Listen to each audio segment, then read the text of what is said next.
Welcome online Councillor Blackler, a member of the subcommittee, and Councillor Cowles, who's looking in just to make sure that we're doing the job right. Anyone else out there, welcome. We hope that this process is as transparent as you desire. And I'll open the meeting with, do we have any apologies? We have one from Councillor Linwood. And no other apologies. Would someone like to move that they are accepted? Thank you, Councillor Hopkins. Seconded, Councillor Percival. All those in favour, please say aye. Aye. We have any declarations of interest? There are no declarations of interest.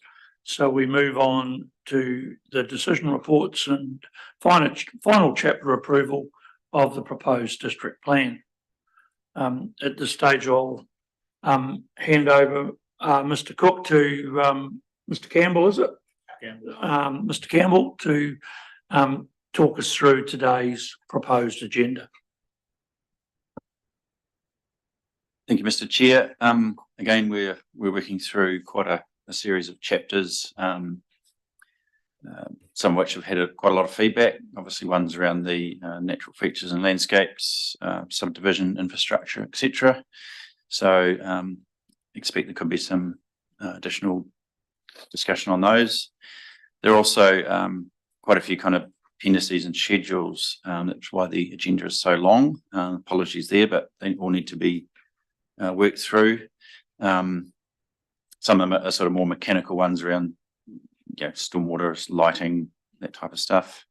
There are also the two sets of guidelines which have been floating around for a wee while now, particularly Oamaru Town Centre, and also medium density, which are looking at being sort of more voluntary guidelines with no rules attached. The medium density would have rules attached, for those areas. We've also got seeking a resolution around rules that would have immediate legal effect. This is over and above the default provisions that the RMA provides for, which is set out in the report. We've tried to sort of keep these to a minimum because A, it requires work from the Environment Court if Council approves the request. B, as part of that, we have to prepare affidavits to support the provisions that we're seeking to have immediate legal effect. And really just sort of looking at areas that will either help people in terms of the earthworks chapter. We're trying to bring in those rules for the rural area to raise the thresholds and reduce consent burden. And the future urban growth overlays really just to kind of provide it as a protection in those areas so opportunities don't get missed or upzoning in the future. So it's kind of trying to get that in sooner so things don't get compromised. And the other one there is around the natural features and landscapes. They're not provided for in the RMA as a default, but given a lot of the other biophysical things it would make sense to try and include those as well. So that's just an overview of what we've got in front of us today, which is quite a bit, hence we've got a bit longer. The other thing just to bear in mind is we are still working under the current RMA framework. I know there's been a lot of talk about potential changes, particularly in the biodiversity and freshwater space. If and when those changes come through, and it really depends on timing, then we would need to look at, are there any subsequent either variations to the proposed plan that are needed, or if it's further down the track, a plan change to the plan. And we don't know what that may look like, if at all. The main probably difference would be around the significant natural areas that has been signalled as being amended. Again, we've got those mapped already where there's been landowner agreement, so they're already in. That doesn't really affect those. It would potentially impact on any future work to identify SNAs that we'd be doing alongside the regional council. So if and when the the new government decides to change that. We don't know what it will look like, but it doesn't compromise that plan because it's already got SNAs that are by landowner agreement. We haven't sought to include any new ones at this stage, so that depending on the outcome of the government process, we can deal with that at that time. So it doesn't really impact on what we've got in there at the moment. We still have to give effect to the National Policy Statement on Indigenous Biodiversity, which we've sought to do, and that will be covered in the next meeting. But we've gone through that kind of process of showing you how that looks in terms of aligning with the MPSIB earlier on, but we'll cover that off later on next meeting. So just to clarify that, Mr. Campbell, that what you're saying is that we're committed to a process, even though the coalition agreement states that they intend to repeal the Natural and Built Environment Act, the Spatial Planning Act, introduce amendments to the Resource Management Act, review the National Policy Statement on Indigenous Biodiversity and the National Environmental Standards for Plantation Forestry. We cannot respond to those until they are law. Is that what you're telling us? Yes, that's correct. On that last one, the National Environmental Standards on Forestry, that's had a wee bit of a tweak already to pick up permanent forest. What they're signalling is to deal with the North Island issue around slash management, so it doesn't impact us too much, but that would be the main change there.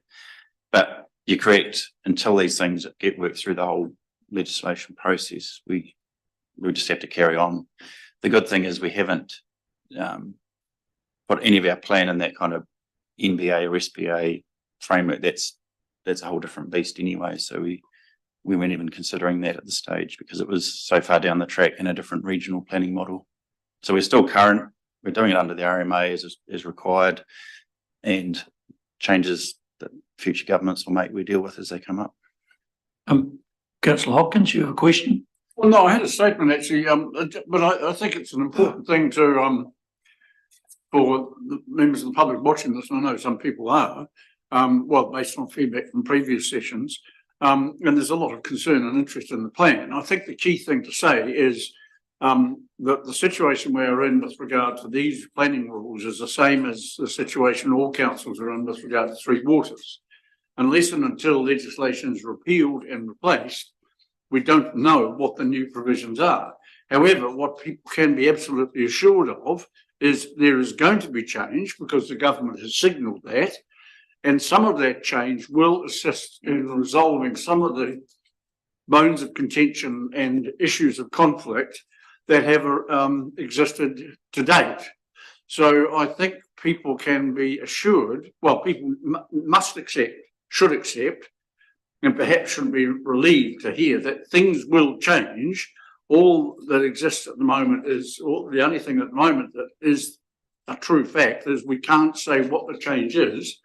Ergo, we can't modify our plan in advance of that change being made public by the Crown, by the government. Thank you for that. Mr. Campbell, do you want to continue? Okay, thank you. And yeah, Councillor Hopkins is right that until things are known, we just carry on and deal with it as it arises, like we have with the recent or previous government's national policy direction. We've tried to incorporate that as much as possible and align. So without further ado, I think we can probably launch into the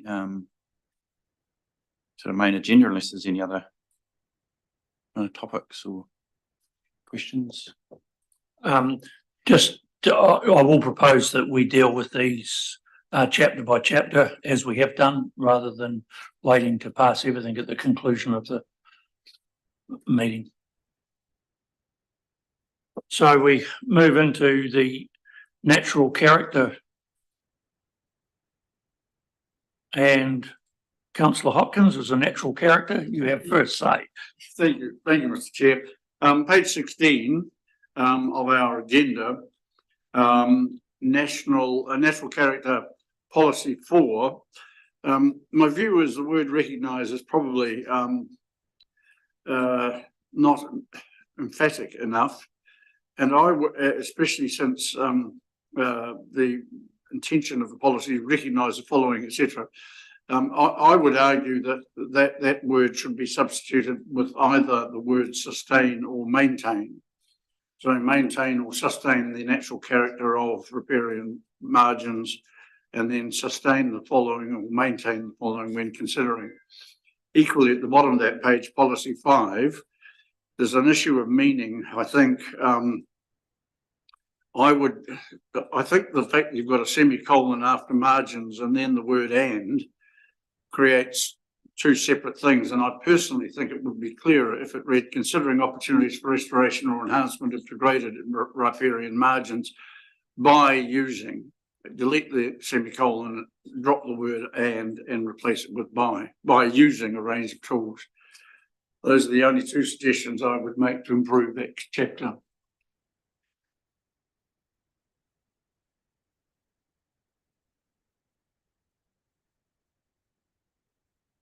I'd certainly concur, councillor, that I think they're both valid.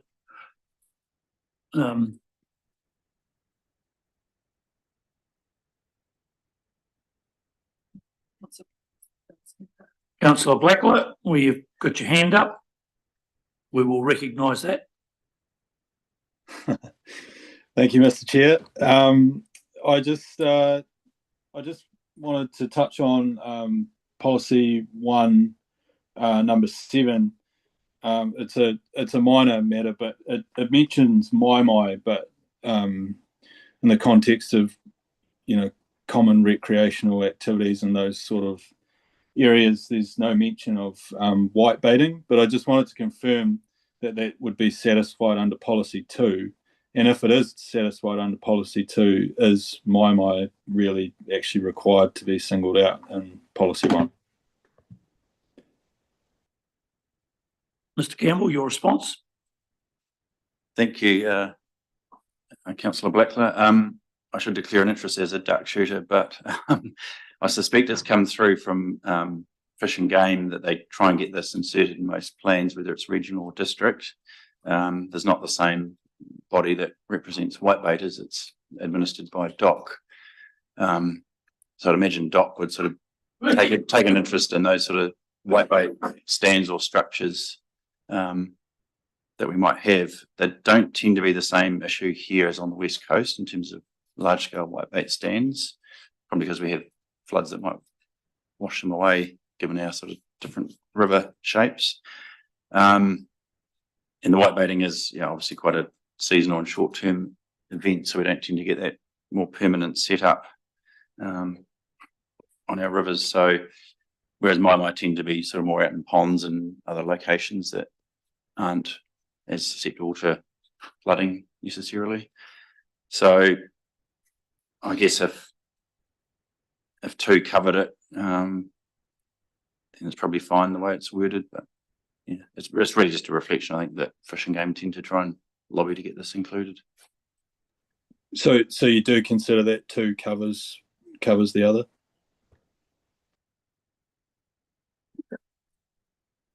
Yeah, I mean, they tend to be pretty minimal, the whitebait stands and structures I've seen on our rivers. I don't think we end up with issues there, so it's probably not an issue in terms of 2 would cover it if it was a bit bigger than a bit of a hut or a caravan, I guess, but they tend to get moved because of flood risk. Sure, thank you for that. Your response to Councillor Hopkins?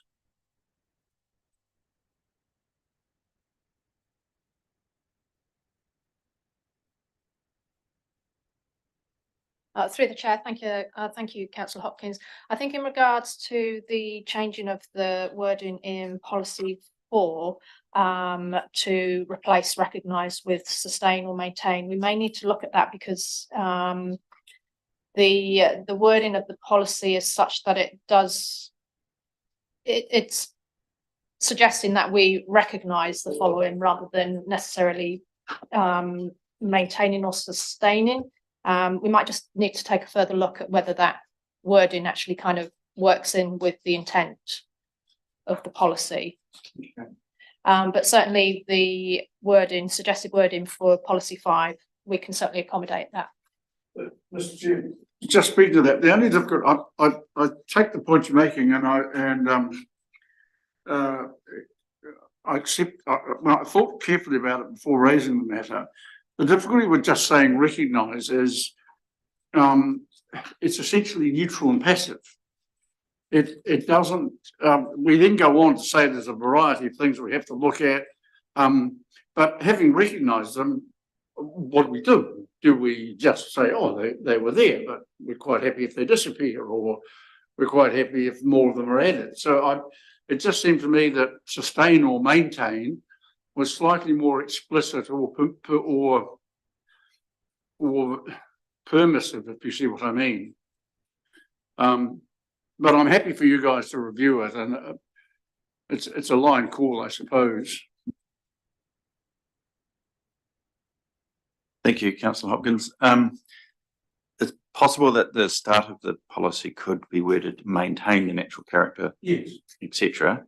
And then I guess the next part is saying recognise the following three matters essentially when considering the adverse effects. One solution could be to put at the start of each, e.g. under one, recognise the degree of, or recognise that. No, I think that Mr. Chair, sorry, that seems to me to be an eminently sensible solution. Maintain the character, and you do that by recognising the following. Yeah. Mr. Chair, if those amendments are agreed to by the planners, I'm happy to move that chapter be adopted with amendments as agreed. Thank you, councillor. That's seconded by Mayor Kircher. All those in favour, please say aye. Aye. Carried. We move on to activities on the surface of the water, which is different than activities under the water. So obviously there is a legislative difference. Mr. Campbell. Thank you, Mr. Chair. Yeah, the subtlety there, as you pointed out, is that the districts manage the things on top of the water. Once things go under the water or into the water, that type of thing, the regional councils tend to control that. So we have a limited, I guess, jurisdiction there, but we still have potential for issues that can arise on particularly our lakes. And a lot of these provisions we have in the current plan, but we're just trying to update them and make sure we pick up things that may have given us issues in the past. So that's kind of where it's headed there. And a lot of the lakes, there's other kind of inputs with like some Meridian or iwi, Lynn, Stock, etc. So we're just one party that have an interest in those. I do note with a degree of irony that ASWP 7 talks about minimising the adverse effects to salmon and trout spawning habitats and values. Once again, we're talking about introduced species who were being asked to give preference than the original natives who lived here. Councillor Hopkins. Parliamentary prejudice, Mr. Chair, in favour of certain introduced species, which may include human beings. Looking at, if I may, just suggestions. I have three on this chapter. This is one that's going to come up from me quite often today. I've said it before and I'll say it again. I think a lot of these objectives are written as statements, not objectives. And personally, I would prefer to see the objective read as follows: protect the surface of water bodies in the Waitaki district from adverse effects so they can be used for a range of activities, etc., etc. And ending on the words Waitaki Power Scheme. So that's number one. Number two change, I'd like to see us actually be a bit more permissive with regard to permitted activity on page 26. And I would like to see permitted one read as follows: the use of motorised and powered vehicles occurs on all identified water surfaces, except it does not occur on or within. In other words, the way it reads at the moment, it's sort of like, you can't do it here, but, well, where can you do it? So I would argue the introduction of those words in that permitted activity, and on page 28, would it be more sensible for the use of surface water for commercial activities and swing moorings, particularly to be restricted discretionary? So with the issues for restricted discretionary consideration specified, I'm just wondering why they're quite so why discretionary rather than restricted discretionary in both of those instances.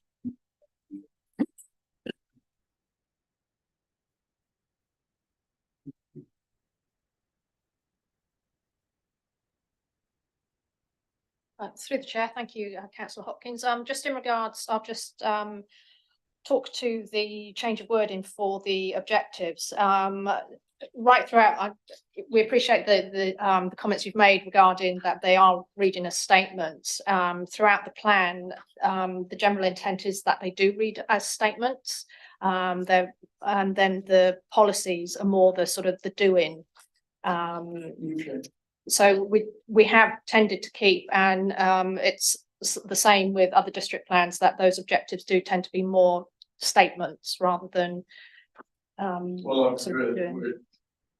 Objective replaced with statement, that's fine. I'm not going to argue. If that's the norm and plan, sorry, if that's the norm and plans around the country and other people are doing it the same way, then I think it's a mistake, because I prefer it to be an intention, express an intention rather than simply state something. But if it is what it is, then I won't argue it any further. Councillor Blackler, you're patiently waiting. Thank you. I just wanted to endorse your comment regarding P7 number 1. I'm confused as to why introduced species would get a mention when they cause so many problems for endemic species, and also that they probably operate in contradiction to I think it's number 3 around Mahika Kai, and further to that P7. So I'd like to see number 1 removed altogether. But I think it's number 3 or 2 regarding Mahika Kai. I was just wanting to confirm that would kind of encapsulate like bird nesting sites, etc. And then rule 1. I just wondered if you could explain the regional navigational safety bylaw and the existing speed uplift. I see based on some earlier feedback, there's been the additional mention of protection of nesting sites, but as that rule sits at the moment, am I correct in interpreting that with that navigational bylaw in place, there's 0 access, but if there was, it's basically allowing for changes to that, which would then restrict jet boating on those rivers to 9 months a year. And then on the back of Councillor Hopkins' comments around that rule, I understand where he's coming from with that, and would support the change of wording there. But yeah, just some confirmation around what that bylaw is, please. Campbell. Thank you, Councillor Blackler. Going back to policy P7, unfortunately, well, not unfortunately, but the RMA recognises the habitat of salmon and trout, so we don't have a lot of choice there. And again, it's really around the activities on the surface of water, which is probably fairly minimal in terms of affecting those things, but it's a consideration anyway. It's just in there to reflect the Act's intent. In terms of the permitted rule, I think we can probably pick up Councillor Hopkins' suggestion to maybe just reorder it to say, unless it's listed, it's permitted. So in terms of what Councillor Blackler raised, yes, the exclusion period applies unless there is that permission given under the navigation bylaw. And it's really just highlighting in that rule or the permitted standard that these are more vulnerable areas in terms of motorised or powered vessels. It doesn't stop other kayaks, that sort of thing, floating down the river, but it's that effect of the motorised ones. They have a lot more speed, a lot more wash, waves, action, noise, that type of thing. So it tends to disrupt those sort of biological or ecological values happening along those waterways identified. So it's limited to those ones specifically. So it does leave quite a lot of waterways still available for that. As we know, the valley is a popular area for boating, but these are just subsets of those areas that have higher values that we're seeking to protect. Mayor Kircher. Thank you. Just going back to P7, I just wonder whether there's an ability to have a hierarchy there that as much as we acknowledge that salmon and trout spawning habitat and values are important, they shouldn't be at too much of the expense of Maheka Kai species, which is going back to the original biodiversity in our waterways. They would have had priority before the introduction of salmon and trout, but just wonder whether there is the ability to have some statement that puts the original biodiversity as more of a priority.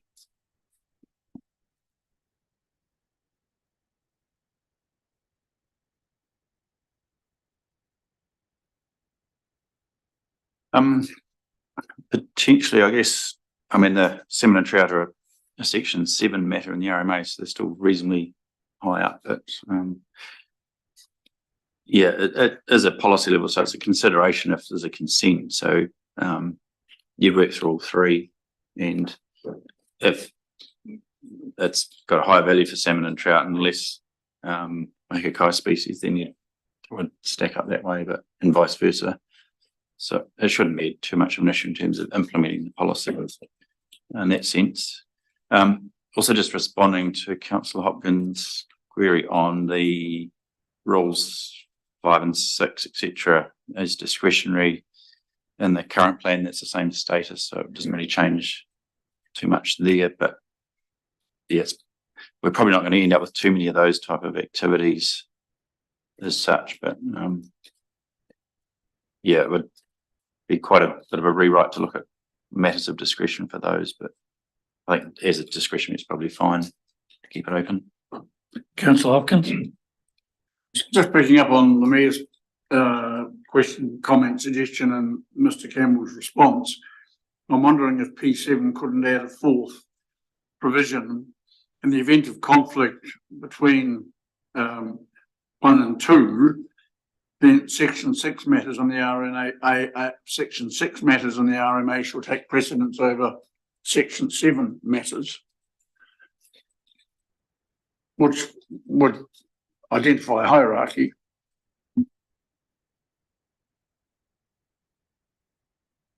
Actually, I'm hugely relieved to see the Mayor nodding.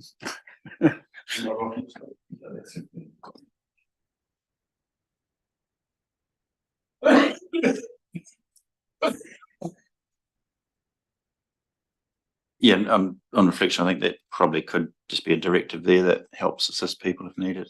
It could be just in brackets or italics, so it's not part of the policy, but just a clarification. So it doesn't hurt. No, I'd concur. I actually think that what it highlights here is an inconsistency in that the last policy statement that came out on Indigenous biodiversity and that was placing the emphasis, and yet this older legislation is focused slightly differently. So if we put those amendments in, we're being consistent with current public feeling.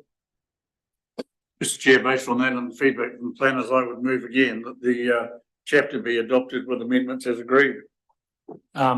Oh, just before I take that, the mayor did have his hand up. Yeah, just note, councillor Cowell's emailed through to you, Mr. Chair, and myself. He's got no voice, so he can't actually speak up on this one at the moment, but he's obviously watching online. He's just makes a note that he's concerned about when it comes to motorised boats, it's been no study or scientific proof that they have any issue with nesting birds.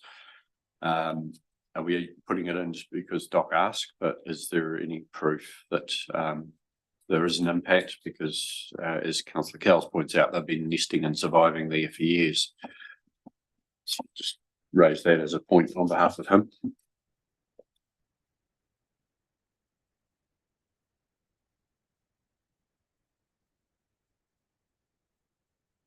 Mr. Chair, I'm conscious we've got a lot to get through.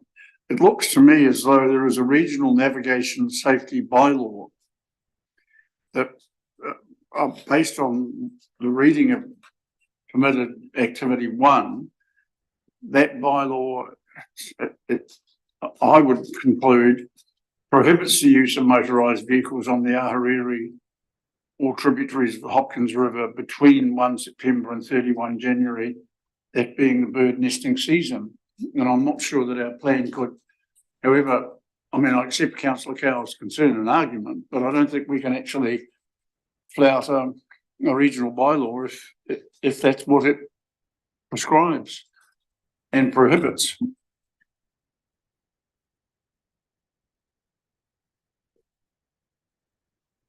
Yeah, it's basically saying that the bylaw allows for, I guess, a speed uplift to be granted. But the dates there are around the bird nesting season, so it limits jet boat use during those times. And it is only in those two, it's only in the tributaries of the Hopkins, no relation, I don't think, and the Ahuriri, also no relation.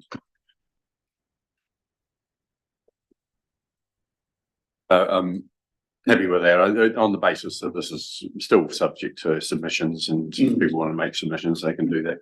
Thank you. All right, well, we have the chapter moved subject to changes proposed by Councillor Hopkins, seconded by Mayor Kircher. All those in favour, please say aye. Aye. Carried. We now move on to noise. Councillor Hopkins. Mr. Chair, I've got 3 on this chapter. Having moved away from the rewriting of objectives, on page 34, looking at policy number, noise rule number 1, I think, just for reasons of clarity, I think it could read general rural activities, including the use of vehicles, aircraft, machinery, or equipment on a seasonal or intermittent basis. I don't think you need to have used twice, but more importantly in that one, we do have a bracket, but does not include the use of audible bird scaring devices, frost control fans, or irrigation pumps. Yet later on in this chapter, that these are allowed with it in certain, once it provided certain conditions and certain hours of operation are met. So I would argue that rule 1 should have a 1A, which would read use of audible bird scaring devices, frost control fans, or irrigation pumps is limited to specified hours and conditions. Because at the moment, the rule reads you can't do it, but a few pages on, we actually say you can do it. So that that should be acknowledged somehow in the rule at the start, I would have thought. Campbell. Thank you, Councillor Hopkins. Maybe just sort of in the start of the rule, it talks about the noise standards and rules in this plan, and then it says unless specifically stated, will not apply to those things.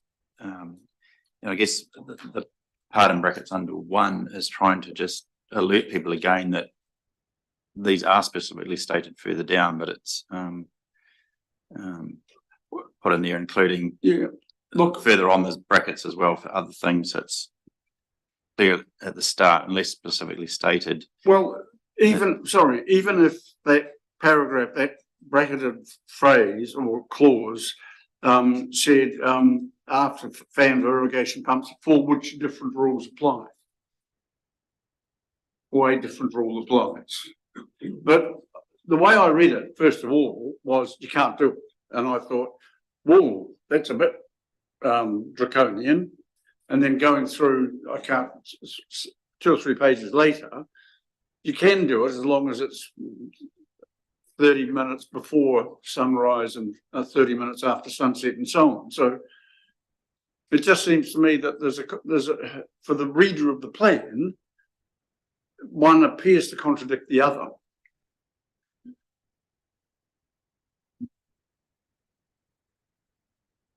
Just while staff concur on that, councillor Blackler. Yeah, I'd endorse what Councillor Hopkins is saying there. I just think a slight change to the wording there would reflect what we've got later on in the rules. So, but I also wanted to mention Rule 3. I think that the 200 metre rule needs to change on the basis that it's too harsh for people trying to operate, in a horticultural context or whatever. And we have received information, from a third party throughout this process to endorse the subdivision limitations around what maintains productive use of land, and that has confirmed that around the 20 hectare mark would be sufficient for horticultural activities.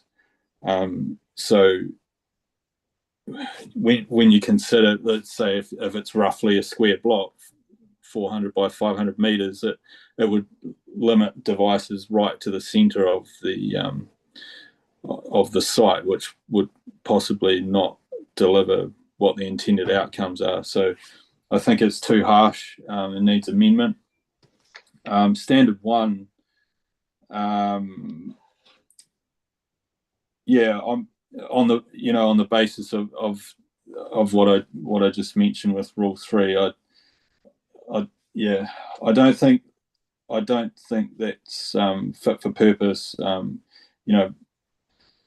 I think we need to protect the needs of full-scale farmers against lifestyle and rural lifestyle activities having a negative or restrictive impact on their ability to conduct their productive use of the land. So I'd like to see some softening of the language in that standard also. Councillor Hopkins. Mr. Chair, it would be helpful if, I don't mean to be confrontational, but it would be helpful if Councillor Blackler could suggest what he would like to have as a change. I mean, are you proposing, for the sake of argument, that 200 metres becomes 100 metres? And the other softer wording you've just referenced, what would that wording be in your view, or should be in your view? If you just give me a moment, it's hard to operate on one screen here.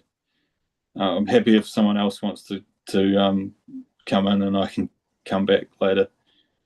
Well, Mr. Chair, I have one other matter on page 42 of the noise chapter. At the very top, standards noise 1, maximum noise level at or within the boundary of any site receiving noise is measured. Now, in my view, it can't be both. It has to be one or the other. Because,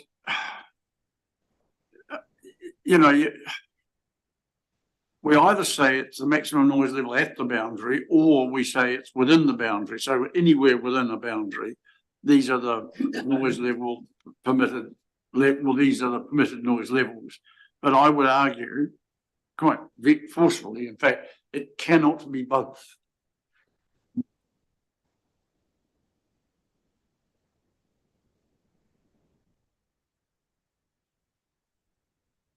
Yeah, I think there it is an or situation, so it's really around the noise measurement location that is the notional boundary. I'm just drawing up that definition. Just bear with me.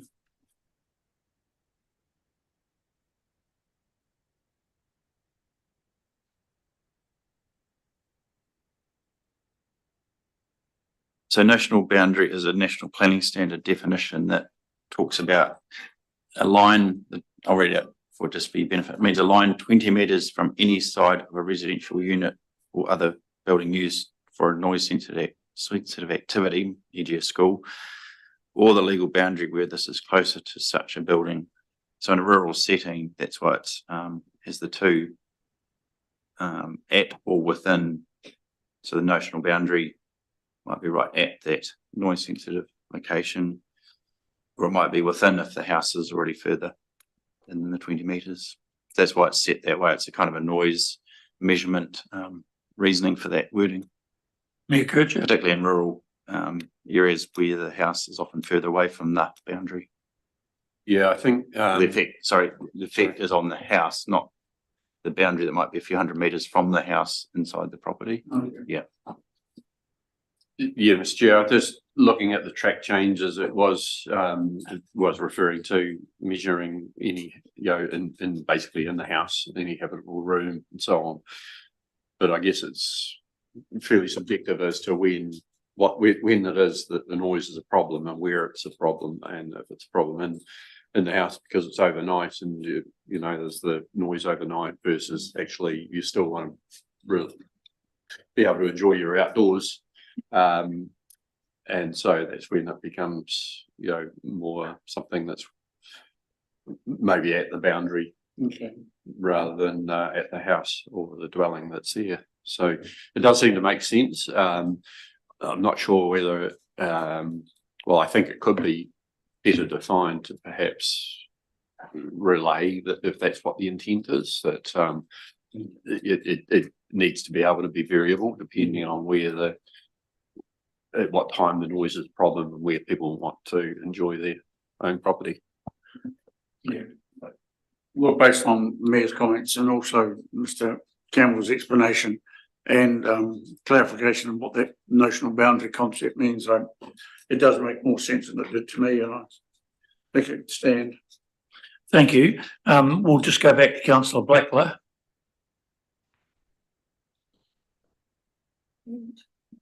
Thank you. It was just where it makes mention of general rural, and I suppose the notional boundary aspect does satisfy that explanation around that satisfies it somewhat. But I just think we just need to emphasise if people are choosing to live in rural settings, whether it be on a 4 hectare lifestyle block or in the rural residential. If there's any opportunity to, acknowledge that, or just acknowledge that somewhere in this chapter, if the planning team can see an opportunity there to make reference to that, I would appreciate that, because again, it is someone's choice to move into the areas amongst active users of the productive capacity of the land, and I think we should protect that. And with regards to Councillor Hopkins' query on Rule 3 as to if I had an alternative suggestion, I'd just be interested to hear from the planners if that 200 metre rule was achieved in consultation with feedback from Hort NZ, or what their alternative proposal was and with respect to that rule, because I think it just needs to be something that's going to actually deliver practical outcomes for what we are defining as the productive size of a land parcel. Brenna. Thank you, Chair. Thank you, Councillor Blackler.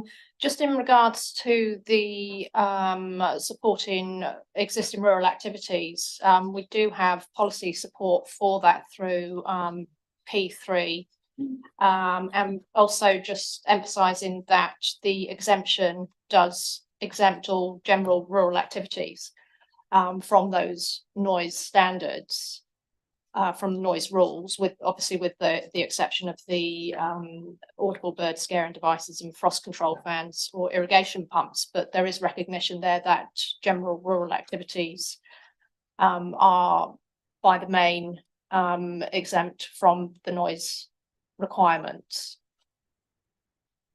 And just on that second point regarding the 200 meters, that that rule did not go out in the draft plan version.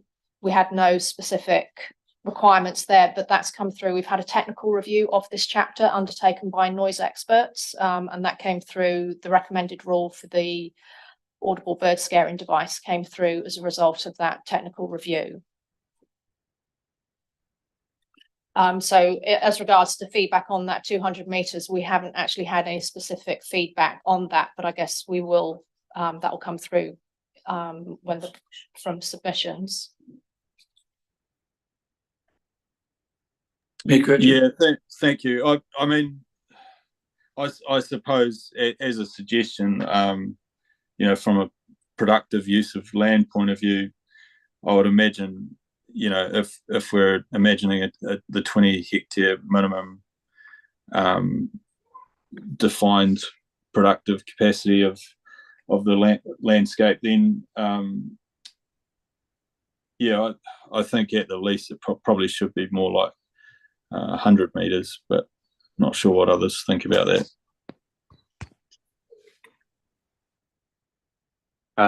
Mr. Chair, I just want to voice some support for what Councillor Blackler is saying.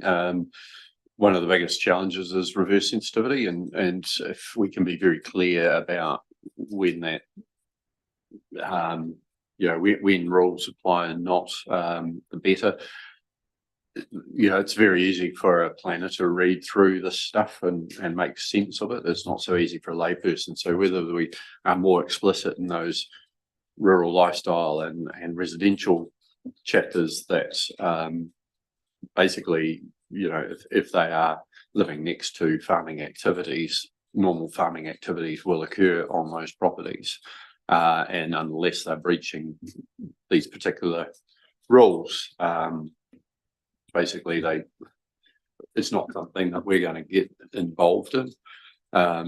That becomes just something that neighbours have to sort out between themselves. And I'm just thinking of the compliance and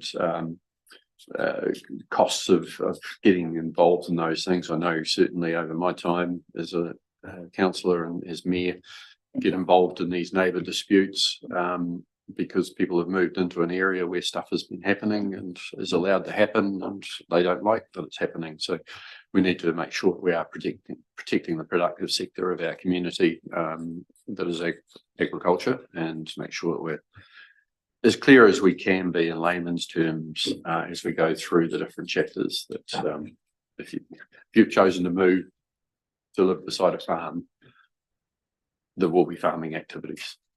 Thank you. You know, I tend to agree, Mr. Mayor, and I just wonder, Katrina, you mentioned, you know, that we do talk about reverse sensitivity in other chapters. Can we reference in here or cross-reference for that so that people can, before they react to one set of regulations, realise it's covered by a multitude? Oh, sorry, through the chair. We do have currently an objective which talks about reverse sensitivity in the noise chapter itself.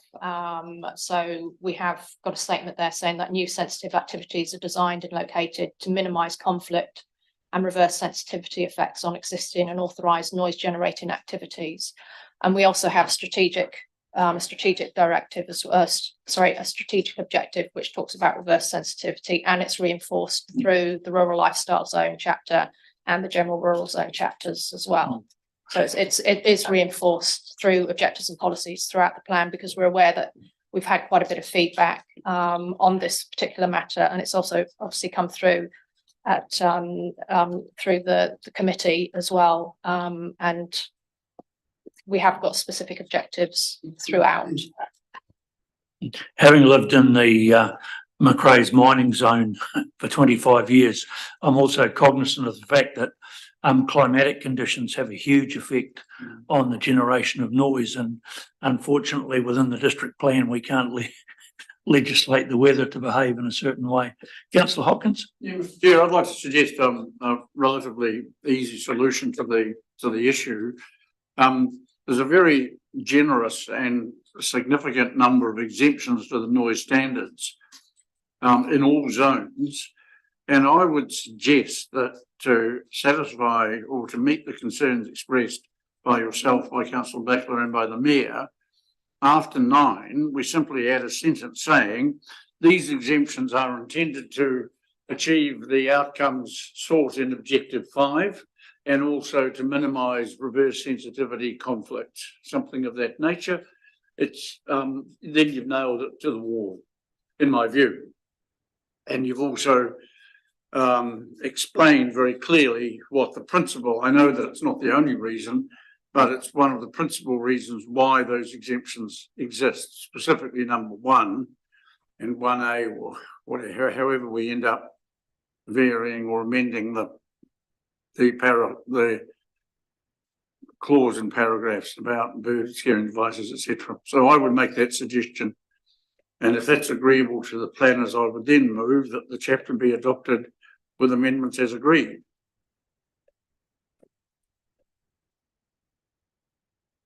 Campbell? Thank you, Councillor Hopkins. Yeah, I think such a sentence might help, and it might also need another part to it around explaining that the exemptions are to allow sort of normal anticipated activities in those locations to continue. Where the rules kick in are normally around those activities that are not expected. So the seasonal aspect of frost fighting or bird scaring is kind of something is disruptive and can move around too, like the bird scaring where crops move around, they're not always in the same paddock, can be an issue where it's one-off. And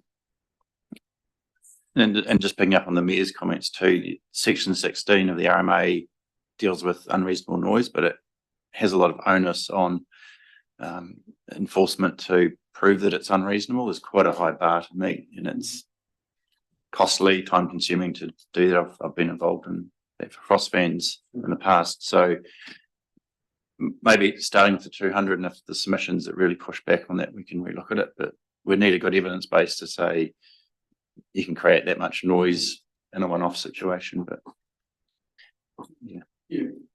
I'm sorry, I forgot to mention Councillor Blackler's suggestion. We've got 2 options. We leave it at 200 and let submitters challenge that, or we change it to 100 and let submitters challenge that. I would have thought, based on the advice the planners have given us, it would be prudent to leave it at 200 and let it be challenged by Hort NZ and others if they so choose.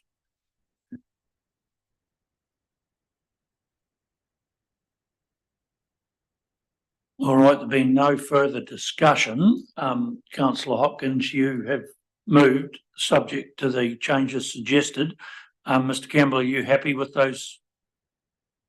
All right, do we have a seconder? Councillor Percival, thank you very much. All those in favour, please say aye. Aye, and that's carried. Just before we move on to the next chapter, I'll just welcome joining us online, Briar Belgrave, as one of the consultants to council, and we move on to the chapter on energy.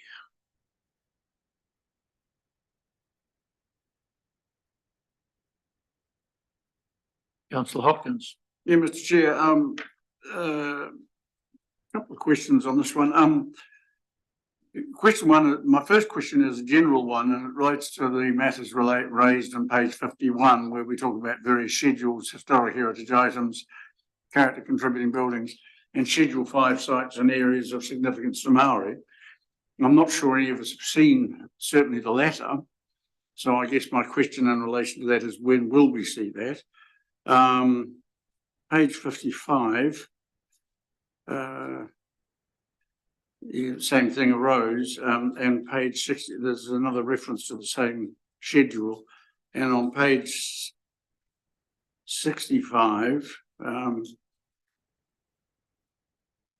no, that's the objective rewording, so.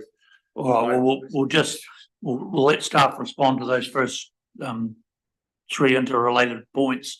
Then I'll go to, councillor Blackler.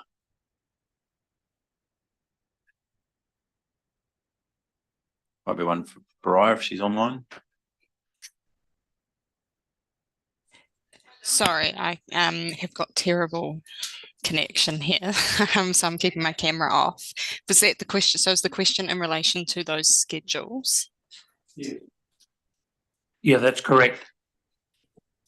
and when they will be seen? Yes. Oh, Katrina? Yeah, I was going to say I might defer to. Yeah, sorry, Brian. Yeah, that's probably more of an us question. So the schedules referenced there, they would have been put out in the draft district plan. And they will also be brought to you with updates at the 18th of December meeting. I think there may be some schedules included with this agenda as well. So what happens if we approve this and then disapprove the other chapters when they're brought to us? So there'd be no change to the actual wording in the rule itself because it defers to the schedules, and if the schedules are changed, then the wording would stay the same. Yeah, yes, I was quite surprised because we've got a Manawhenua chapter, we've got Waihi Tupuna overlays and also the Schedule 5 sites of significance. Now, I guess that reflects Section 6 of the RMA, but I don't recall ever having that tabled either before the previous committee or this one. But if it's coming before us on the 18th, that's fine. We can have a look at it then. Just through the chair, just in response to that. So the Schedule 5 sites and areas of significance to Māori is the same as the Waihi Tupuna site mapping that you have seen, and that schedule was included in the draft district plan along with the mapping. So they're both the terms are used interchangeably for the purposes of the mapping. Right. Thank you. Councillor Blackler? Thank you. Objective number 2, I'd like to see the wording changed, the sentence where it says, from the part of the sentence where it says designed and located, and I would like to insert proximal to point of consumption and seeks to minimize, and then continue the rest of the sentence where it talks about the environmental effects. Sorry, can you repeat that, please? That's not. Councillor Blackler, can you just repeat that so that we can get it minuted, please? It's in objective 2, and the sentence says renewable electricity generation activities are designed, and then I would like to insert from that, or I'm suggesting that we insert from that point small to point of consumption, and then because we've made that amendment, then continue with and seek to minimise adverse effects on environment. Sorry, Councillor Blackler, you broke up in the middle of that. Can you just please repeat yourself?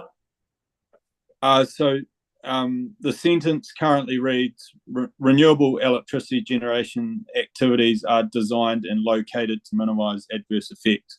I'm suggesting that we insert some new language in there where it says renewable electricity generation activities are designed proximal to point of consumption and seek to minimise adverse effects on the environment while recognising their functional and operational needs. Whilst I sympathise with what you're saying, I think that we as a local body would be struggling to be that specific to what is a national industry. But Mr. Campbell, do you have a response to that? Thank you, Mr. Chair and Councillor Blackler. I guess that the end of that sentence picks up, recognising their functional and operational needs tends to dictate where they are located for that aspect. Traditionally, it's in the district, it's been around hydro and or wind, near that resource. I guess if you're talking about solar, that type of thing, we tend to export a lot of our energy, so I don't know that proximate to consumption will necessarily be suitable for all types of renewable electricity generation, and we're also trying to sort of keep it in line with the national standards and policy on this topic. So keeping it as broad as possible, but picking up that they do have, I guess, a functional operational need to be in certain places, but that's more a reflection of the resource available in those areas and ability to send the power onto the national grid. Thank you. I'll just welcome Councillor McCone into the chambers, and again point out to anyone viewing online that any councillor can sit in and contribute to these subcommittee hearing or discussions, but they have no voting rights when it comes to approval. So there'll be no further discussions on this chapter. I'm happy to move its adoption with as written from the chair. Do I have a seconder to that? Thank you, Councillor Hopkins. All those in favour, please say aye. Carried.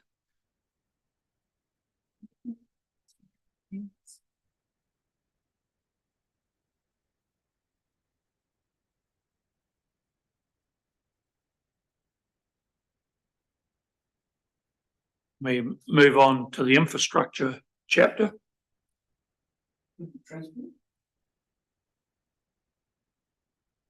No, I think INF is next. No, yes, sorry.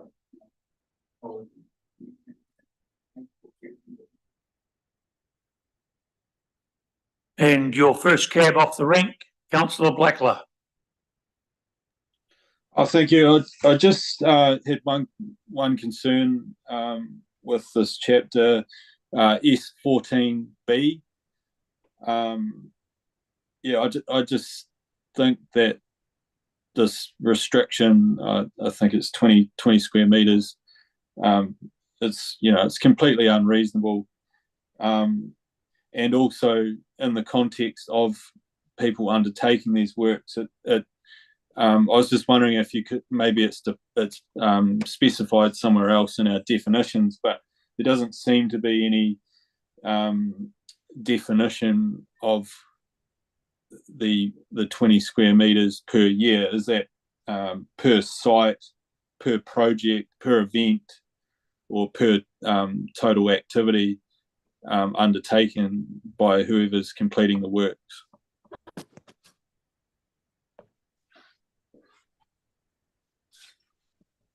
Just get a page number on that one, please. Yeah.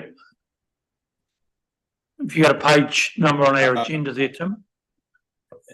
Just give me a moment there. Where are we? Page. My apologies. I'm reading through the track changes document, but it's page 72. Yeah, but you are quoting INFP 14, is that correct? INF S14. Yes, 14. Standard 14, yeah. Page 122. Thank you. So that, just to clarify, the concern was around rule 1 and then B, the 20 square metres of Indigenous vegetation within any 12-month period. Was that? Yes, that's correct. Yeah. it's time bound there. So I guess after every 12 months, you could continue doing a small amount of clearance. Let's for see, in the context of a farm where a site is under the definition is the title and any adjoining titles that are operating, for all intents and purposes as the same unit, how do you define it in the context of dealing with infrastructure? It's a different matter. Mm. I don't mean to be rude to Councillor Blackler, but the way I read this, and I did look at the 20 metres as well, but it relates to dealing with trees that are overhanging power lines and things like that. Or that's how I read it. And unless the planners argue differently or tell me differently, that's why I decided not to raise this as an issue, because it's a very particular reference to the pruning or removal of indigenous vegetation. It's not about general pruning or removal of vegetation and earthworks that might occur on a farm or something like that. It's about specified about the interface between vegetation and particular pieces of infrastructure. Yeah, that's correct. So it's basically saying around that infrastructure, you can do a limited amount of indigenous vegetation clearance and or earthworks that might result in that same area being cleared within a 12-month period. So I guess it's where things are growing back towards infrastructure, they can just keep maintaining it. So there's a buffer around them, but not a massive swathe of vegetation clearance. So it is limited to looking after the infrastructure. But again, what's the definition of 20 square meters? Is it at that particular site, or is it? Do you get what I'm trying to ask here? Like, can the lines company do that once on one site, or is it per site requiring attention? I think if I could add to that on behalf of Councillor Blackler, it talks about trimming, pruning or removal. Now, trimming and pruning is one thing, removal is a different matter.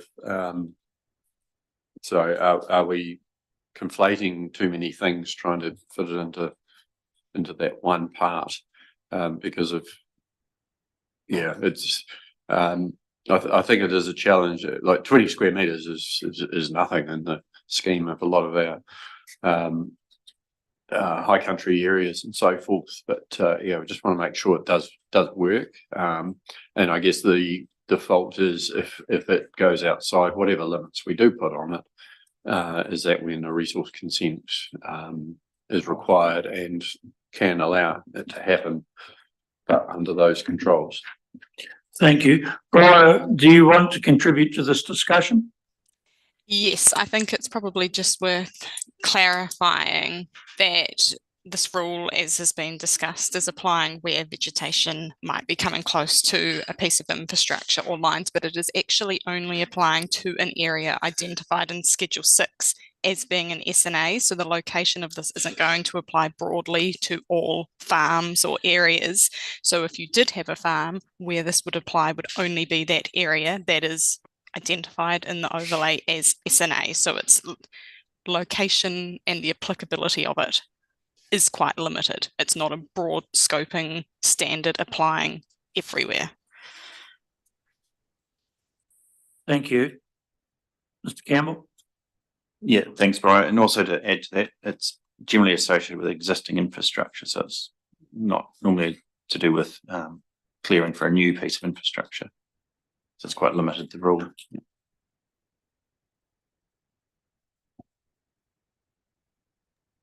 Thank you for that. Yeah, Mr. Chair, thank you. And thanks for raising that, Tim. I've got a few on this one. Can I suggest that we do them in threes? Yes, so that I'm we happy to do that. Page 79, policy number 1, says recognise the benefits of, and then it goes on to say recognise and provide for the social, economic, cultural, etc. Now, I don't think we can necessarily provide for them. We can recognise them. We may be able to enable them, but I don't think the word provide should be included in that because that's beyond our remit, I would have thought. On page 80, under policy 5, I'm a bit uncomfortable with, the wording of that sentence: protect the safe and efficient operation, maintenance, repair, upgrading, removal and development of the electricity network from being unreasonably compromised. And I either take, my view is that the word unreasonably should come out.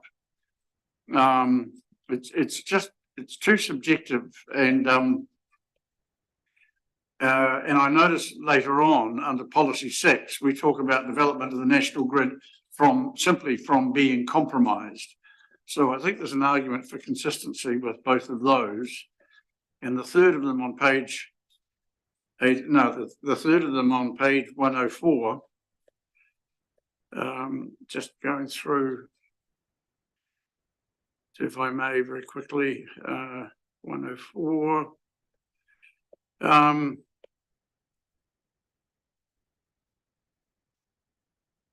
Hang on, I've got the wrong, hold it, bear with me. Yeah, no, sorry, not 104. I'll leave it. I've got 2 more, so I'll deal with those 2 and then come to the other 2 later. Thank you, councillor.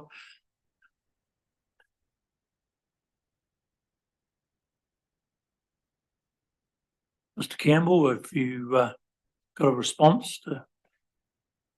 Oh, sorry, Gary.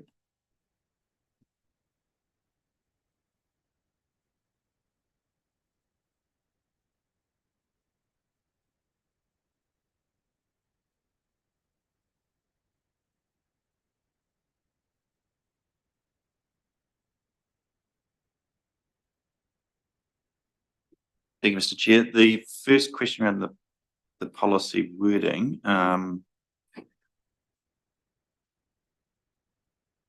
think the first one in P1,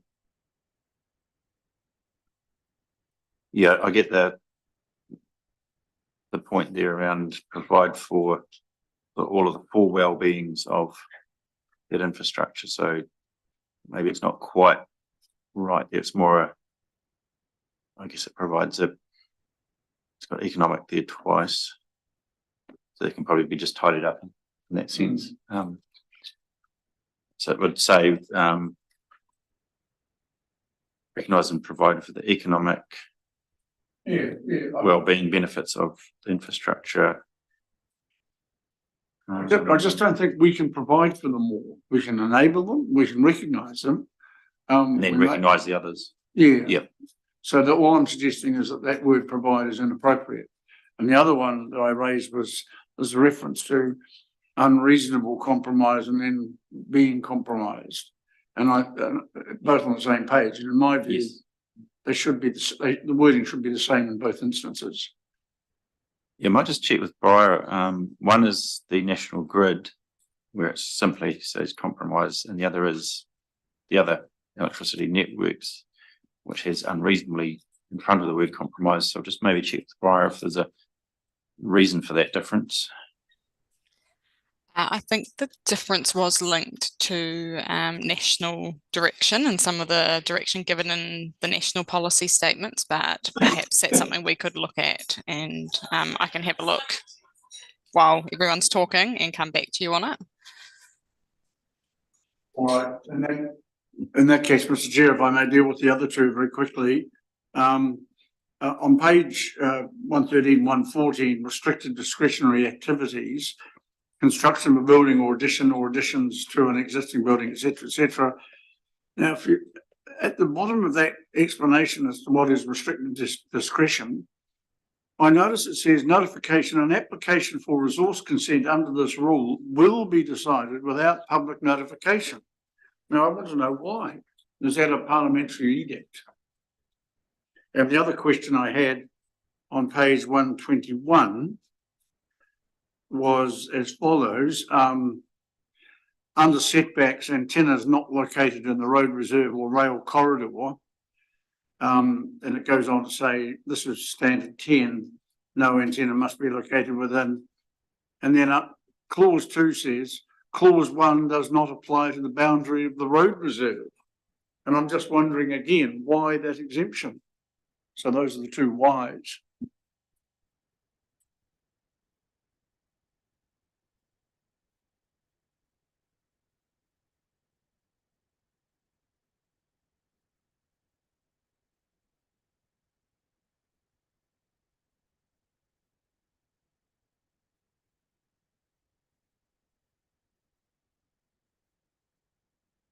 Yeah, just- I'm pleased you come back, Mr. Campbell. I was going to time you out as being too slow with your reply. Yeah, just looking at the rule, it starts off saying antenna not located in the road reserve or rail corridor. So it's clear it's outside that, and then the rules under A and B are around the kind of zone boundaries as opposed to a road reserve boundary. So it's just clarifying that it's specific to the zone boundaries setbacks as opposed to a Right. road reserve boundary, just so people don't get confused. Right. Yeah, going back up to Rule 34. yeah, I'm just yeah. I guess it was a threshold that was suggested in terms of not needing notification, and the RMA is trying to be specific where you direct that. And the rule again is around quite a limited scenario that's within the national grid substation buffer, of which there's not too many, but generally those effects are already happening there to some extent, but yeah, it's probably not something that's going to require public notification. There may still be limited notification to limited parties nearby perhaps, but probably something that's not going to trigger a full notification. Right, just quick clarification then. So the words public notification does not include limited notification. That's correct. Yeah. I'm happy with that. Thank you, Mr. Campbell. It's a good explanation. There being no further discussions on this chapter. Briar, have you got a comment to make? Yes, I've just had a look, and the national direction does just talk about things being compromised. So I think we could look to remove the word unreasonable and just align them both for consistency. Thank you. On that basis, I'll move the adoption of the chapter with amendments as agreed. Thank you, councillor Hopkins. Do I have a seconder for that? I have a seconder from councillor Percival. All those in favour, please say aye. Aye. Carried. We have 7 minutes until lunch, which hopefully will be time enough to deal with stormwater.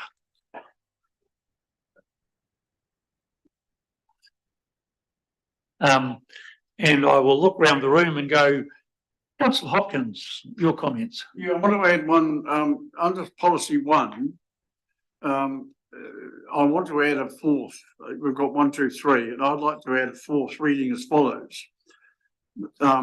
The subdivision includes stormwater management measures to ensure hydraulic neutrality for the critical duration.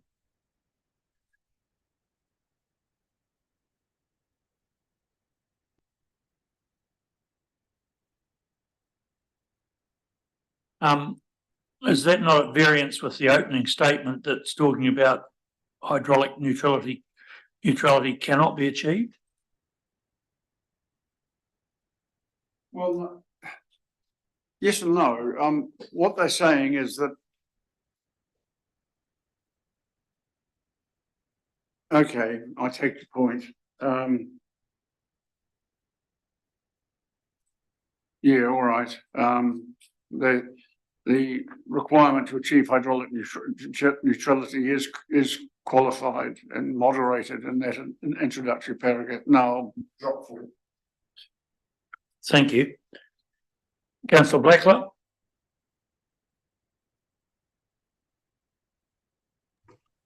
Thank you.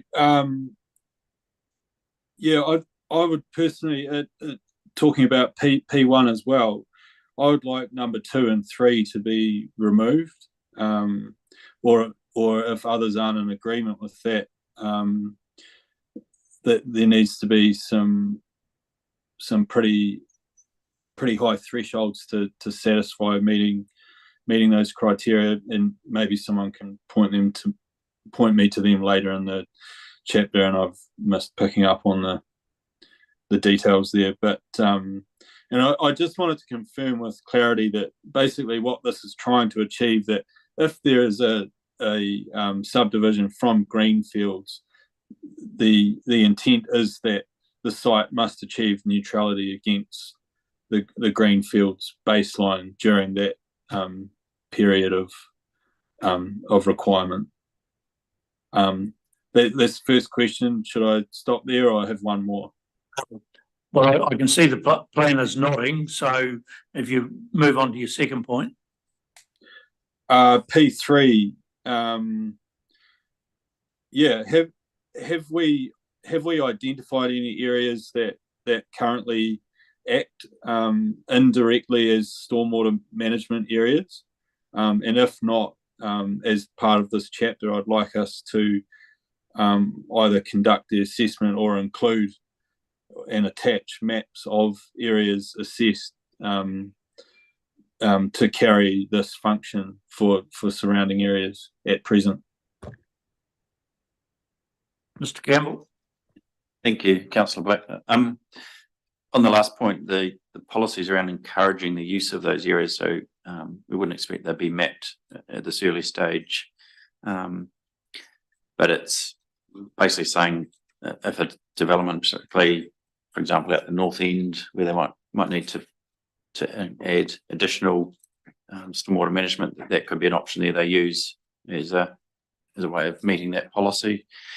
So it's not about mapped areas that we've already identified. It's just saying they can use that tool, much like they do in parts around Christchurch. That's quite common, where they have detention basins where they say, right, going to sacrifice this part of the site because we need to provide for that. So it's not pre-mapped ahead of time. Thank you. I'm satisfied with that with respect to new development, but I'm just from the perspective of managing stormwater with existing in the context of the township or townships. I'd like us to understand areas of space that are acting with that purpose at present, that are possibly outside the control of the property owner, if you like, but are having that effect downstream. Yeah, thank you again, Councillor Blackler. I think that'll be probably a question for the Three Waters team for existing scenarios, so they would know where those are. This is kind of putting a policy framework to say it's a tool available for future scenarios, as opposed to picking up the existing situation. Going back to P1, I guess the important part of that policy is that the three matters are all and, so they will have to be in combination. So we probably wouldn't want to take out 2 or 3 necessarily, and it's really not a starting point for people to go to those and say, oh, we can hook up to the network, because there may be reasons why we don't necessarily want them to for future development potential. So it's the starting point is hydraulic neutrality from the current greenfield situation, if it's one of those. And then if there's constraints around that, for instance, there might be part of the access or driveways that flow a different way, for instance, so they would maybe look at any of those other 3 options to try and deal with that, but they'd have to all be in tandem, really, together. Thank you. Mayor Kircher. Yeah, what I've got to say touches on some of the stuff that's already been covered, but yeah, one of the things that's not in there under P1 is what role development contributions might have. I mean, you know, there's ways of mitigating the impact, and it may, it may be very difficult for someone doing a small subdivision, you know, basically just carving off a block of land to be able to achieve neutrality. But actually, if they contribute something to improve the stormwater system that the council provides, whether it's reticulation or holding areas or whatever it might be, that could be seen as part of a solution as well. So looking at how you utilise that, and, you know, from a broader council point of view, you know, there's something that we do need to look at, I think, because, we want development to happen more broadly than just areas where there's a bit of capacity still left for stormwater. So that allows it to be taken on board in that way. But I realise the district plan is different to DCs, and you can't stipulate DCs within the district plan, but something that references the contribution towards a centralised system or whatever it might be.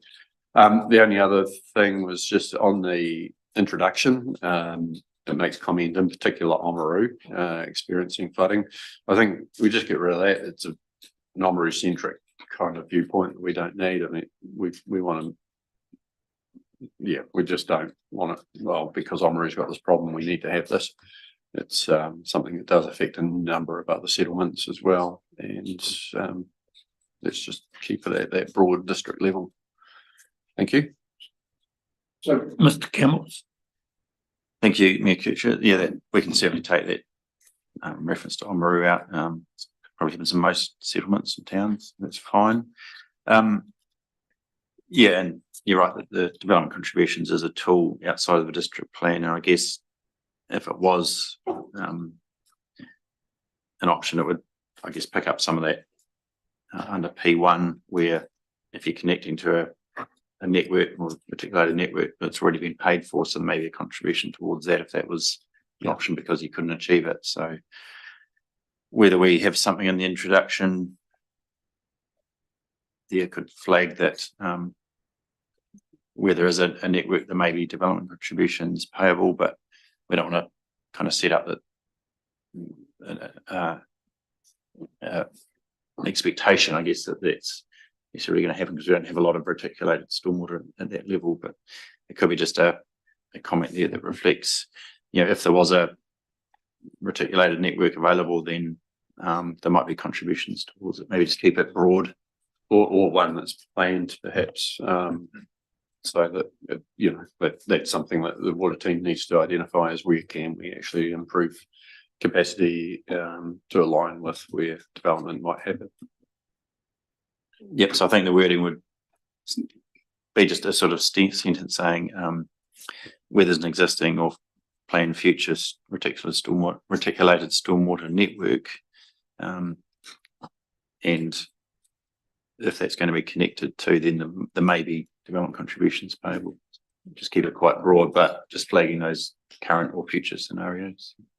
yeah, Mr. Chair, I was going to suggest exactly that after the final sentence in the introduction, wording along the lines of Mr. Campbell's just suggested. I was simply going to say that solutions other than planning rules, including the levying of development contributions to assist in maintenance and enhancement of stormwater networks, will be a means of achieving these objectives. But I think Mr. Campbell's wording is perfectly appropriate, and it covers the mayor's concerns and makes it clear to people how we're going to do it as well as what we're going to do.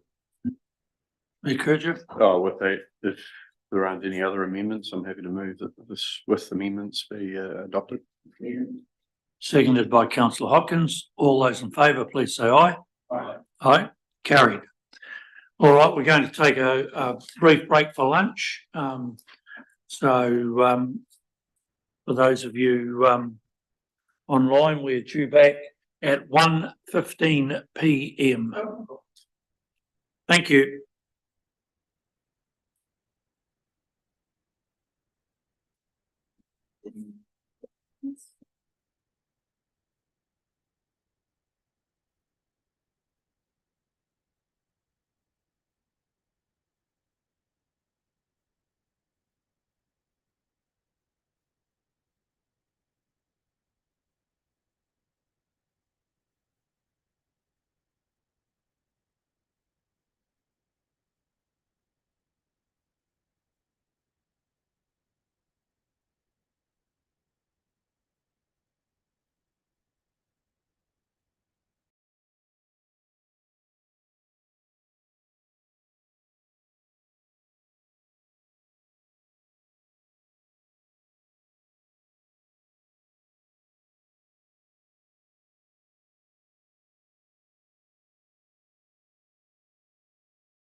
We do have some problems with the interweb, but now looks like we're up and running.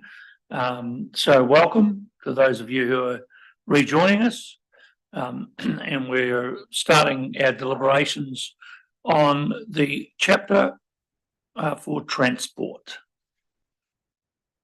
And we will open discussions with the esteemed Councillor Hopkins. Thanks, Chair. And I might, with your consent and permission, do things three at a time because I have a number on this chapter.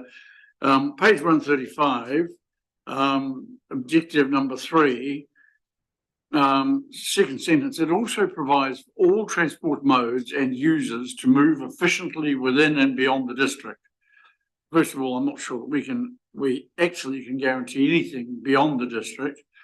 But secondly, it seems to me that the notion that we have to provide for all transport modes and users to move efficiently, it's not achievable because there are fundamental and inherent conflicts between the modes. And my view is that even if it just says it also provides for all transport modes and users to move within the district or to use networks within the district or something like that, I think would be more honest. The next page, page 36, 136, under Transport Policy 3, I believe the words where it can be demonstrated as relevant that the design is, I think the words as relevant should be deleted. I think they're problematic and I don't think they contribute anything. And they make it more subjective than it has to be. And my third question on page 138, Rule 2, site access for activities without any on-site vehicle parking or loading spaces. What is it about such sites that means that people have to provide pedestrian and cycling access? I mean, is that absolutely essential for it to be a permitted activity? It doesn't, I don't quite get that one. So those are the first three from me. Mr. Campbell. Thank you, Mr. Chair. Thanks, Councillor Hopkins. The rule on Tran R2 can come across a bit odd because there's obviously that requirement that on-site parking doesn't need to be provided now. It was a previous change the government put through. So what we're saying there is where that's not provided, we still want consideration for I guess non-vehicular kind of access, pedestrian and cycling, but also importantly for firefighting access. So you don't kind of cut off access for those things in particular. So you might not be providing a dedicated access for normal parking or loading because you don't need it under the new requirements, but we'd still want to make sure that those other 2 or 3 things are at least considered and included for good reason. And a pedestrian and cycling access would be pretty minimal when you think about it. So just to clarify, that currently there is no need, for example, for a driveway to allow a car to pull up. But what we're saying is there must be provision for firefighters to get access or someone to ride their bike. Well, that's a separate thing. Yeah, correct. Now going back to P3, yeah, I mean those 2 words can probably come out, I think, as relevant. I mean, it's saying not all of those 6 requirements may be relevant, but it's just if you had took the words out, it would kind of imply that they're all relevant. They do have "and" after each one. Well, okay, now that makes some sense to me, but if the words were then changed, where it can be demonstrated, if applicable, that 1, 2 and 3, I think that would make more sense, David, based on what you've just said. So if the wording became if applicable, it would be clearer and relate more to the 1, 2, 3, 4, 5 and 6. Yep, no, that's a good suggestion. And then The comment about objective 3,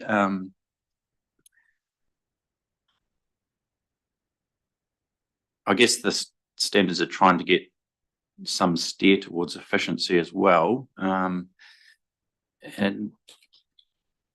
the wording is talking about the transport network providing for those modes. It doesn't necessarily say they're all going to be in the same. There will be conflicts at times, but maybe, I mean, within and beyond the district, it's kind of saying there's those linkages to other areas. So it's probably not a biggie. Understand, Mr. Chair. Mayor Kircher. Thank you, Mr. Chair. Yeah, I had another objective because, what we're not seeing is, there's a lot of talk of the transport network and so on. There doesn't seem to be any recognition that in rural areas, transport networks are very limited in the modes of transport and so on. And, that what I would like to see is a further objective, which would be basically decisions taken into account.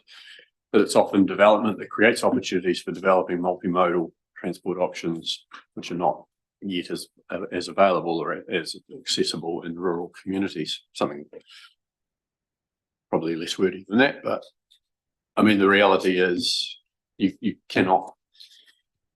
In any places in our district, it's pretty hard to go and hop on a bus and go somewhere, or to be able to go on a bike to go to another part of the district or whatever it might be.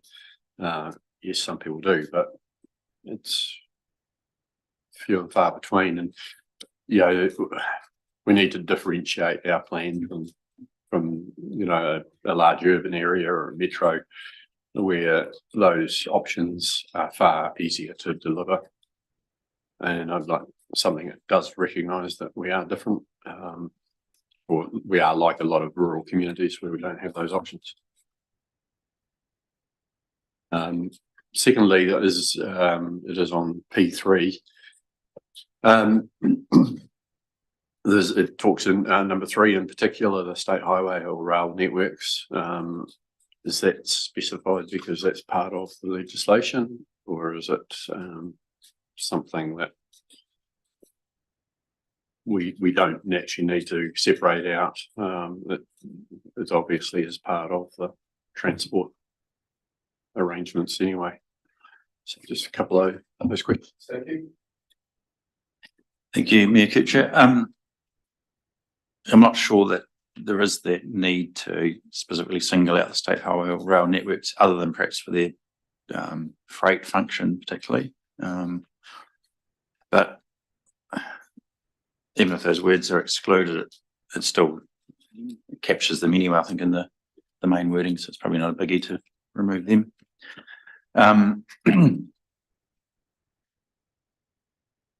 Going back to the objective request, objective Trano 3 is quite broad as it can be. So it's saying provides for all transport modes and users. So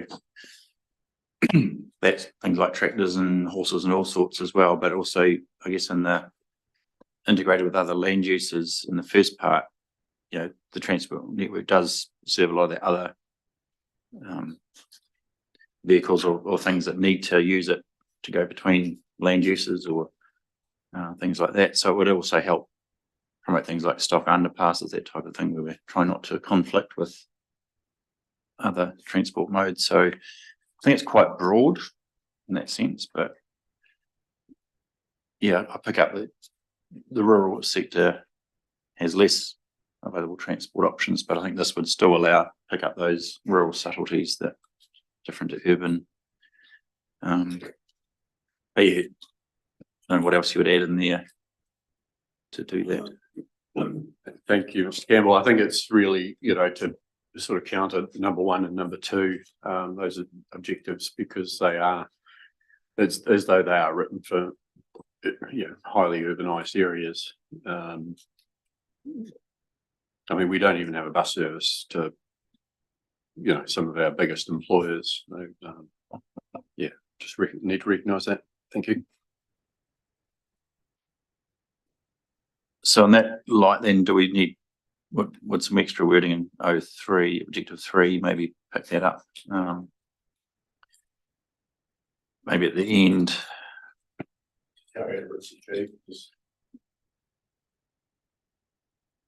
No, maybe at the end we could say, you know, noting limited options in rural areas for public transport or, you know, other modes, or you don't make it too wordy, but Yeah. Yeah. Yeah. I like the sound of that. All right, anyone else got? Councillor Hopkins? Yes, Mr. Chair, just moving on then, page 141, this is language as much as anything and readability. But rule number 6, new and extensions to existing vehicle access track. Just read, personally, I prefer to see that read extensions to existing and new vehicle access tracks. Neither's good, but I think that's better. Page 146. Now there's a whole series, I've got questions here on this page, the next page, or the next 2 or 3 pages. This page 146. It's standard 7, I think. On-site loading spaces for non-residential activities. And then the next page, standard 9, accessible parking spaces. And then standard 10, design requirements for on-site vehicle parking spaces. And then on page 148, the surface of parking and loading areas, which to my mind ignores hydraulic neutrality as a possibility or a consideration. And finally, on the next page, 149, standard 12 on-site cycle parking. Well, as things stand, we can't impose any. I know you're going to say, well, although we can't impose them, if we're going to have them, we want to have rules. But I would have thought, given the situation regarding parking, i.e. that we can't oblige anyone to do it, the fewer rules we have about the people who want to do it, the better. So, I mean, I really just raise that in relation to those various provisions on 146, 47, 48, which is hydraulic neutrality, and 49. And I'd certainly like to see, particularly with regard to the surface of parking and loading areas, some allowance for hydraulically neutral surfacing.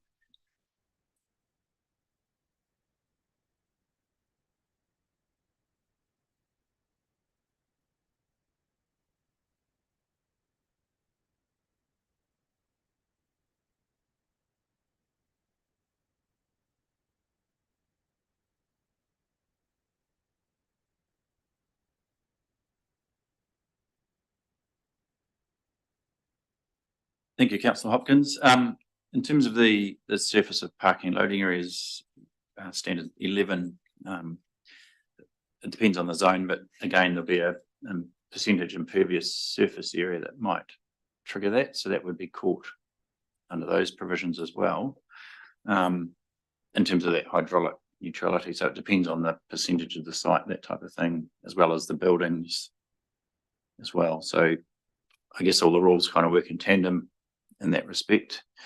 So it's, yes, you're correct that that would be a consideration, but it sits outside this rule. That's in the overall site rule for impervious surfaces in that respect.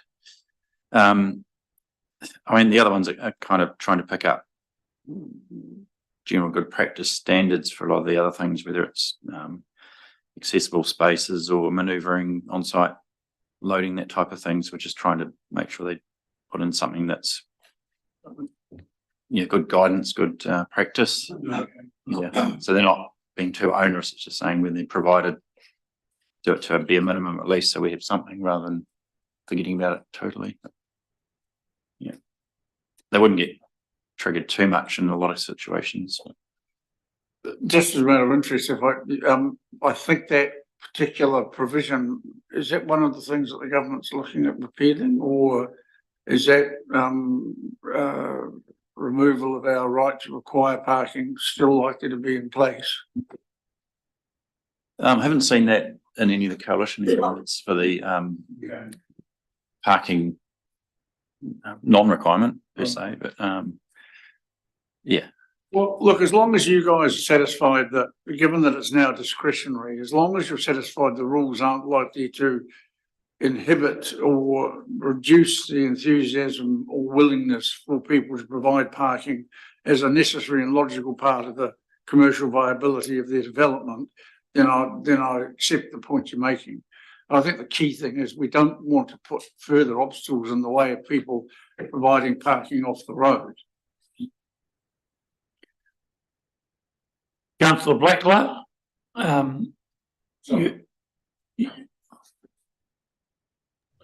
Oh yeah, I just want to endorse Councillor Hopkins' comments around the neutrality aspect, and also just under standard 11B, I think it was, that we were referring to. Standard 11(1)B. I just in relation to the neutrality.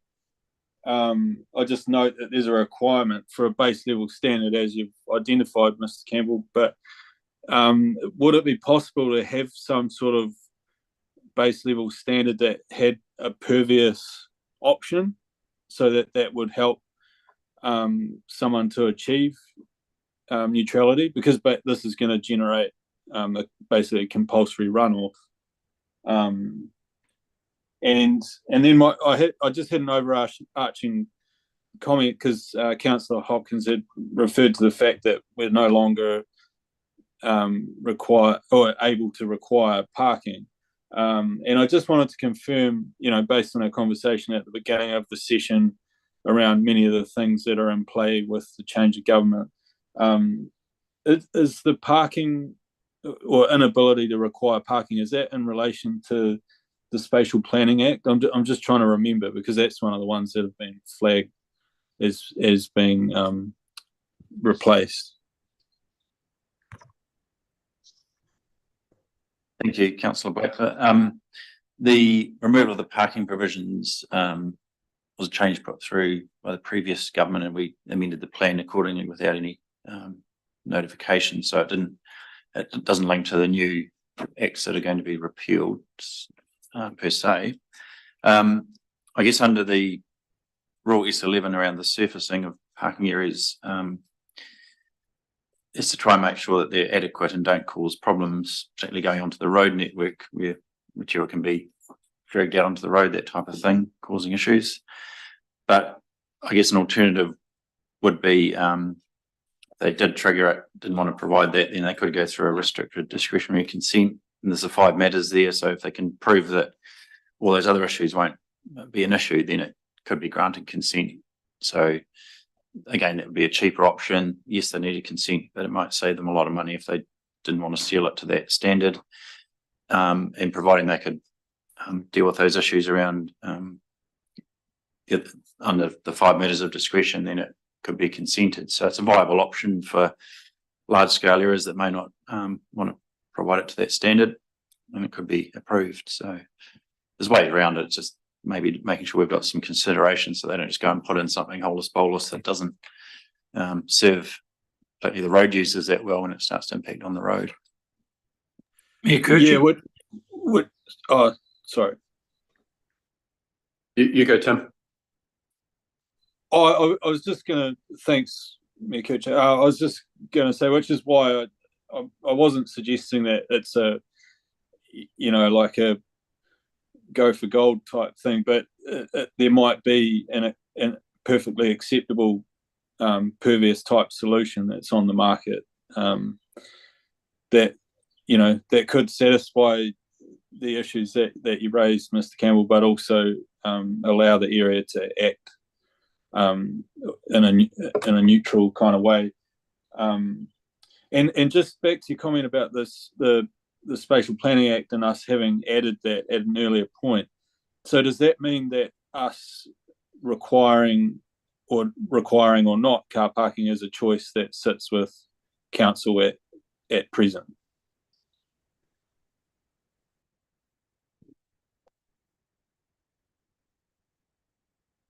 Yes, yeah, further to that, councillor Blackford, so we can't require it going forward, but we can look at these other things around when people are providing parking, the sort of things that would be beneficial, such as the provision for some cycle parking, accessible parking, that type of thing. So it's building on the fact that people are putting in parking voluntarily, because a lot of businesses do. It's in their best interest too. Then these things should be provided. I guess with the pervious surface issue, it's like, well, we've been advised by the sort of engineering aspect on what's acceptable, and if there's another option that comes along that will do the same job, then we would probably look at a plan variation or change to include that. But at the moment, we don't have that kind of off the shelf option available to slot in here. Mayor Curtis next. Thank you very much. And just in support of what Councillor Blackford has said, there are, we don't want to be setting standards that are too prescriptive when there are some ceiling type surfaces that actually are quite absorbent and just soak the water up. There's things like Gobi blocks and so on, which could be used in maybe not large scale car parks, but the others.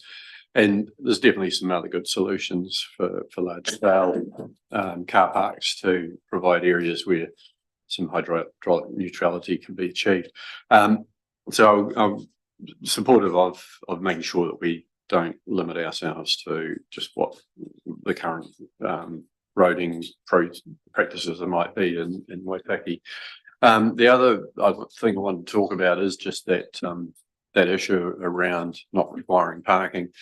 We're seeing some developments being created where we have extremely narrow streets that don't allow much parking on the street, and then we're not requiring parking off street.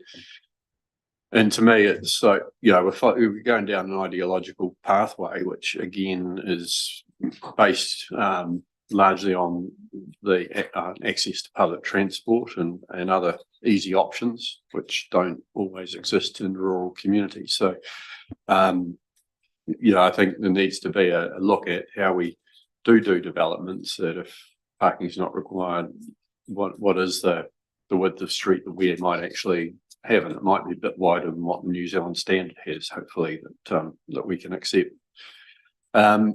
The other is looking at, again, at the development contributions and utilising that mechanism, so that if people are providing sufficient car parking on site, they might get development contribution waived. But if they're not, often it's going to fall to council to provide car parking, and so we need to be building up a fund for that. So trying to get the balance there, and it's a bit of I guess some will see it as a carrot and stick approach, but trying to deal with that issue that we will inherit inevitably of needing to put car parks into areas.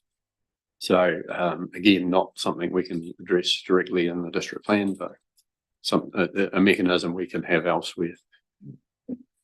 Thank you. You're just picking up, having raised the matter of the hydraulic utility on page 148, standard 11, and hearing that Tim and Gary or the mayor are both happy. Could I suggest we simply add to B, 1B, and after the word hot mix, that's spelled semicolon, or an improved pervious surface. I mean, for the moment, without specifying what it is, that at least allows you guys to have some means of vetting what it is, but it also allows for that alternative to be available to people. So I would just suggest that we delete the word and we add instead or an approved pervious surface.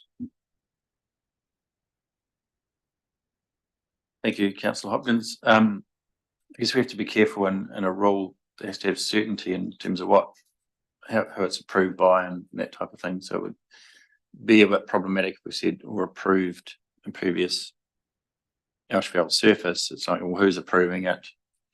So we have to have quite clear, certain wording on that. Well, look, sorry, point taken. to save time, could we agree that you'd be willing to add something like that with appropriate wording that gives you the certainty you want, like a pervious surface that meets the relevant New Zealand standard or something like? As far as I'm concerned, I take your point, but what I'm asking is for you to take ours. Yeah, we could certainly go back to the roading team and just see if there is a product there that can be specifically listed. And if not, then it won't be included. Yeah. Just going back to the mayor's comments, particularly around the narrow roads and parking, it's certainly not an issue. Waitaki is facing, it's a lot of small towns as well that are under that pressure. In our rule framework, one of the key ones we've got, which is sort of more a new one now, is the vehicle trip generating activities on page 139 4. So again, that would pick up those kind of areas where, particularly in urban settings, where that could create an issue, and then it links back to the policy one. So we are trying to pick it up through that mechanism. And yeah, the limitations around parking are problematic, and again, the roading sort of minimum design standards try and pick that up as much as possible.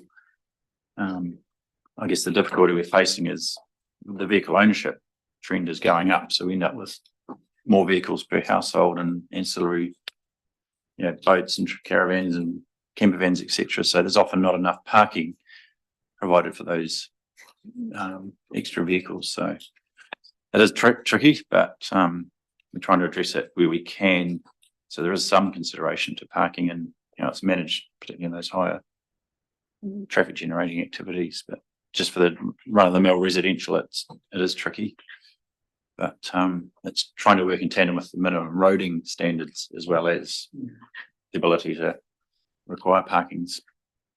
Makes it tricky. All right. Mr. Chair, with your permission, can we get the conversation and problems acknowledged? I'd like to move the adoption of the chapter with amendments as agreed. Thank you, Councillor Hopkins. Do we have a seconder for that? Councillor Percival. All those in favour say aye. No. Passed. We move on now to notable trees. And I just remind members that we are under the whip time wise, so I certainly read this chapter with probably more interest than I should have, but it was simply to become aware of what trees we do have in the district that have been here for some time. Councillor Hopkins. Yeah, look, just a couple of things on page 160 under objectives. I think the first objective should simply read protect notable trees. I don't think the word recognise is needed or helpful. Under policy number 1, I personally would propose the deletion of 2, because I think it's it's not obvious to lay people what it means. And I think if you look at the first word after community, it's stature, which is the first word in number 3. And I'd simply suggest that number 3 reads stature, delete 2 and have 3 read stature, feature, form, visibility, proximity maybe, and role. And the other thing I would like to see added to that policy is that trees would be classified as notable with the consent of the owner of an owner if the tree is on private land.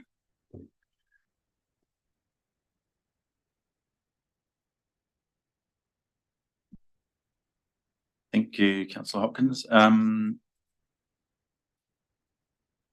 guess the first objective we do have recognised in the wording, recognised for their values, and then it's protected. So I guess it's picking up 2 aspects of there's recognition of them as trees in that sense, and then the second part's protect. So it's probably why it's in there twice. The STEM criteria and sorry, I'm just missing that. Policy 1, we'll just double check that repetition of stature, because I think the criteria are fairly set, but it might be just that it's not supposed to be in the second one there. Just don't think we need community at all, to be honest, because I think that they can be incorporated under stature and Yeah, we'll just check the criteria because they'll be listed. Yeah. So it is an agreed kind of methodology anyway. So we'll just check the wording to make sure it's consistent with that. Councillor Blackler.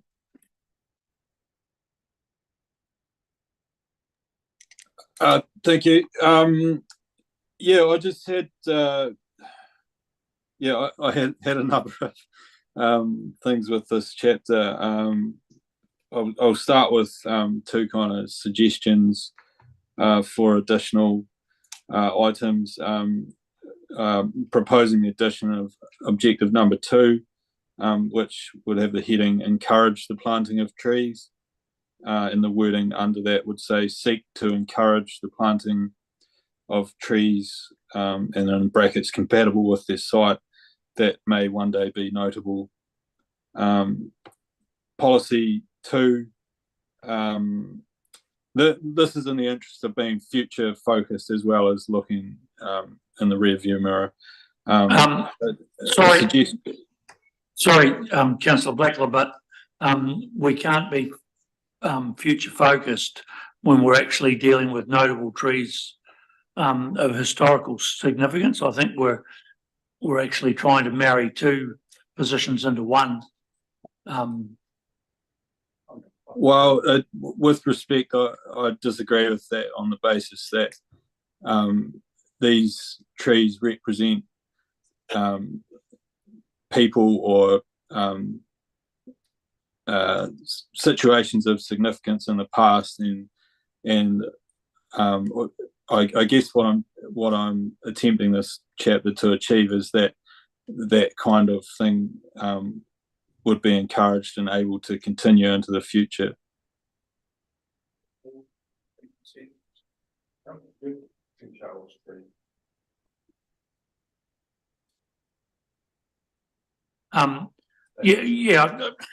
Like, whilst I argue with you, I totally agree. It's simply what we put where in the appropriate pigeonhole. Mr. Campbell, you have something to contribute. Yeah, I think it's a valid, I guess, notion that Councillor Blackler is raising, and I think the simplest way would be to say that not necessarily in the plan, but if such trees rise to that criteria, then it could be included by a plan change in the schedule. So you would say, well, noting that trees in future might get a STEM score over the threshold or have other values, then you can include it by a plan change to seek inclusion. But yeah, you might plant a tree, but then it might die or not even get to a decent stage. So we have to be careful there. It's recognising ones that have reached that kind of threshold, then you can include them in the plan. So it's not taking away from what Councillor Blackler is suggesting, it's just the mechanisms are a wee bit different. Because after all, this is a 10-year plan, and in 10 years' time, I presume there will be other notable trees identified that we will add to this list. Yes, that's correct. And some that are already on the list may have blown over or die, so you would take them away as well. So it's pretty fluid in that sense. Councillor Blackler, your reply? Yeah, look, I would like to see something in this space, but I'm happy with what Mr. Campbell's suggested there. So yeah, I did have a suggestion for another policy, but along the same lines. So I'll ignore that one.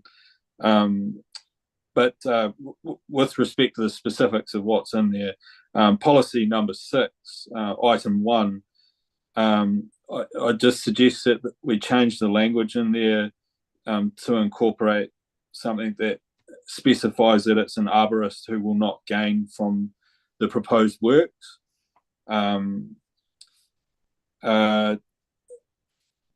P6 number 2, I'd just like to understand what the definition of imminent is.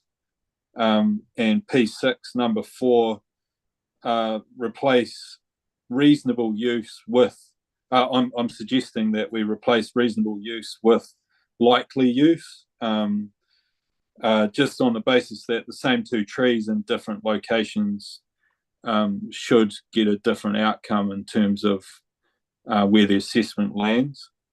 This with respect to the safety aspect. And I have two more, but should I just stop there? No, thank you. Thank you, councillor Backler. I'll go in reverse order there. Under 4, I think we're going to be careful that it's reflecting reasonable current use. That's what it's intending. And I guess likely use is just a wee bit more sort of uncertain in that respect. Oh no, thanks, Mr. Campbell. I'm comfortable with that. Yeah. I hadn't picked up on that subtly. Yes, just a funny little one there. Yeah, the imminent threat's always going to be subjective, I guess, but I guess the arborist would give advice on, is it going to fall over tomorrow or within weeks, and that might impact the timing of when it's removed. So it might be just help inform when that removal would happen. So it might be a timing thing. I guess around the other point around the potential, not conflict of interest, but double dipping by the arborist. I mean, we couldn't prevent that, I don't think, but yeah, I don't know that we need to write that into the provisions as such. It's just a good practice thing, but you're probably not going to avoid that in some cases. The reason why I specifically raised that matter is in relation to the redwood in Timaru that had, so the local arborists, from what the news article said back at the time, this is remembering back a year or two, but a couple of local arborists had indicated that they wouldn't complete the works and were comfortable that the tree was fine, but an out of town arborist was happy to come in and sign it off as being unsafe and needing to be removed. So that's kind of the situation that I'd like the language to avoid. Not sure if you want to comment on that, but and then I just have two more here. Yeah, I guess just quickly on that. I mean, you could go down the path of getting a peer review, but that's sort of getting costly, and for what it's trying to achieve is probably not that efficient or helpful. But yeah, it's always going to be the case with these type of things. I think it's there is enough coverage under the RMA that there's professional standards that experts are meant to adhere to and deliver on, and they would expose themselves to redress through their own organisations if they were found to be behaving inappropriately. Your other two, Councillor Blackler? Just rule 3. That was the same as P6 number 1. I was going to be encouraging the insertion of an arborist who will not be conducting the work, or consider a second opinion where appropriate.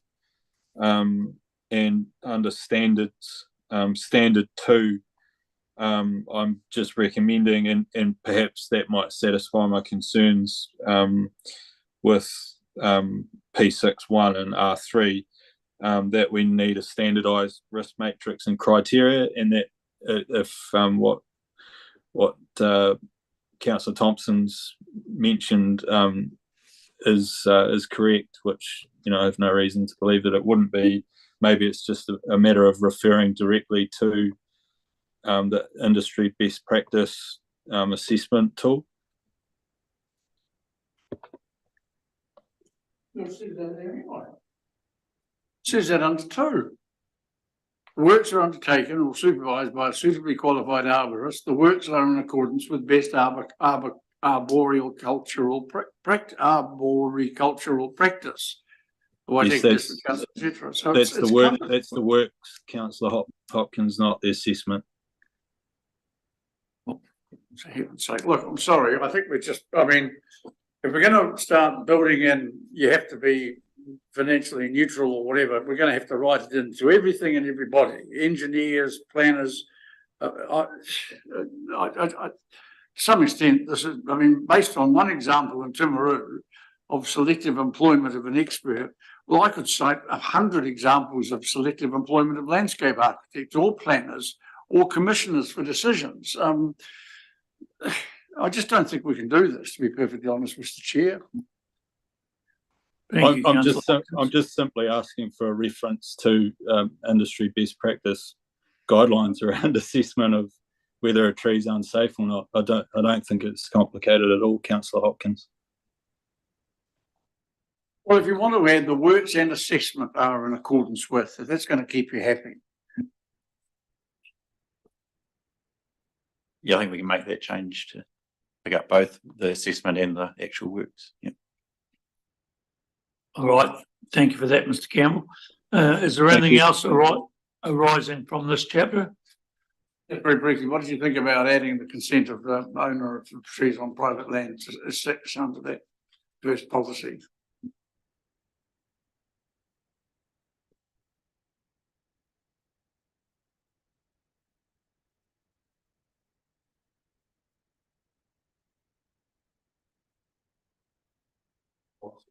Well, it was first on page 160.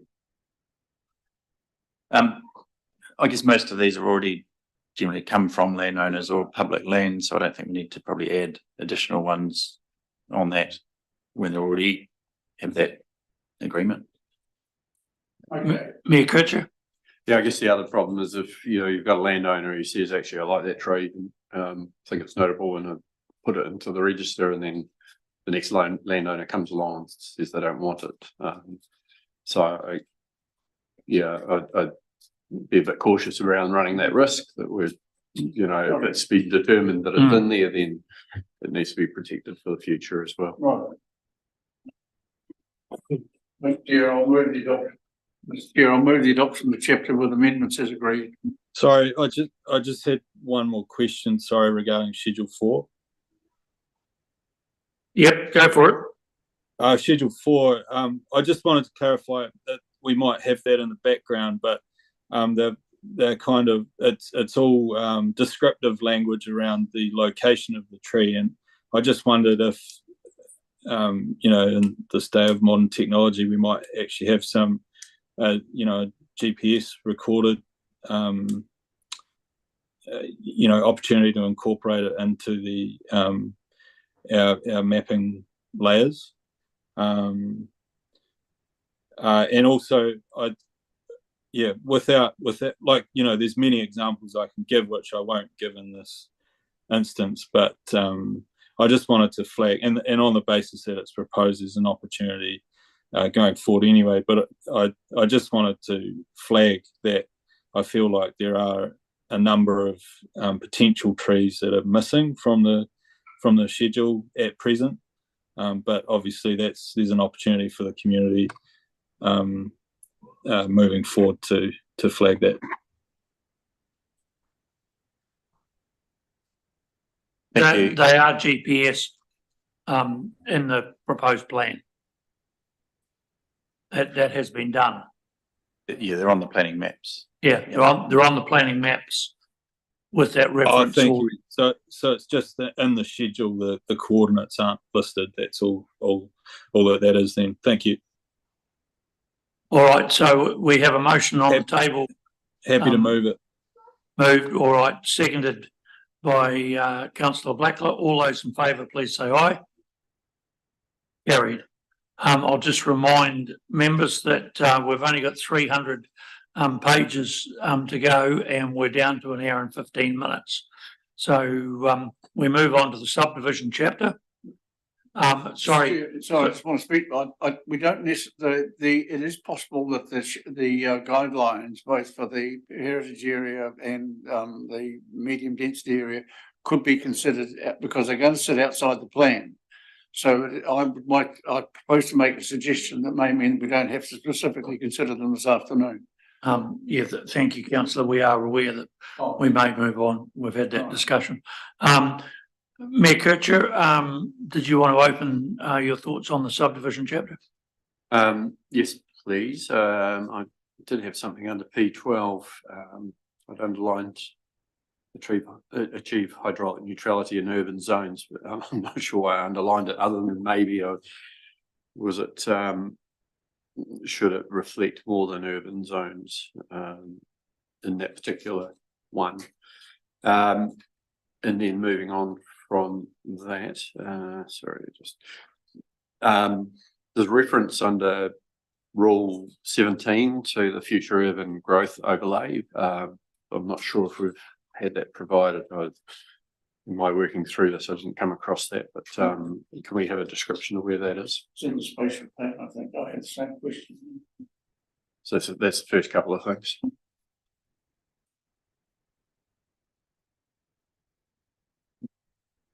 Thank you, Mayor Kircher. So the hydraulic neutrality in urban zones would pick up the range of urban zones we've got, like settlements, residential, that type of thing, commercial. So it's quite wide ranging. It's just links to those. I'll hand over to Katrina Rachel on the future urban growth. Thank you. Through the chair, so the future urban growth, the mapping has been discussed in a workshop setting, but we haven't put that in front of the committee yet. That will be going to the 18th of December meeting as part of the overall mapping.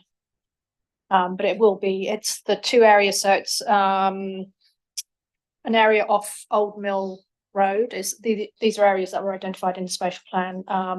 Old Mill Road along District Road, and the third one, Beach Road, I think, yeah. Awamoa and Beach Road, yeah.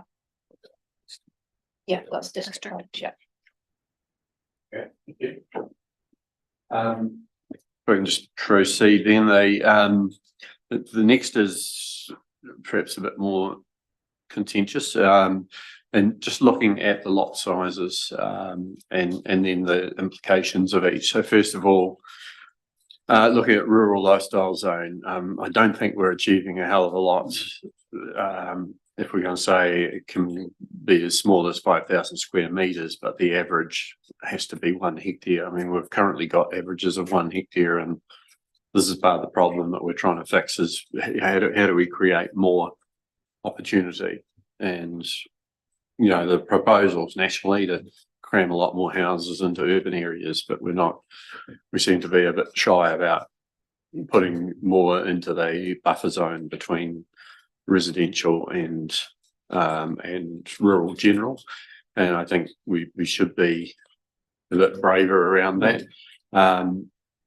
Hence the comments around reverse sensitivity in earlier chapters. I know that's part of good planning, is to make sure that we try and minimise reverse sensitivity, but equally you've got 1 hectare blocks that are just, they've gone out of production. They're not really providing anything other than giving someone a couple of hours of riding around on a lawnmower each weekend. So yeah, we can, I think we can do better, particularly where there are reticulated wastewater services. And my proposal is that we look at going to 3,000 square meters where those services are available, otherwise 5,000 square meters. So basically half a hectare or around a third of a hectare if there's provision for wastewater. So that's that one. And then while we're on the sizes, just in rural scenic, outstanding natural landscapes or features, and rural scenic landscape, etc. We're talking about 40 hectares and 100 hectares, whereas actually, you know, there's potential with good siting and so on to allow something to happen that's actually much smaller within those areas. I understand it's trying to limit the impact on these things, but I think there's probably a better way that we can do it. If you see it, well, we can have 4 hectares in this particular area where it's actually not visible. It's not impacting on the natural landscape. That would be better than saying you can only do it if you have 100 hectares. meaning that may be less productive as a result. So can we, just on that one, can we be a bit more imaginative about how we control the development, but still, actually not end up with perverse outcomes, which are large areas that are taken out of full production and become only semi-productive. Happy to hear the response.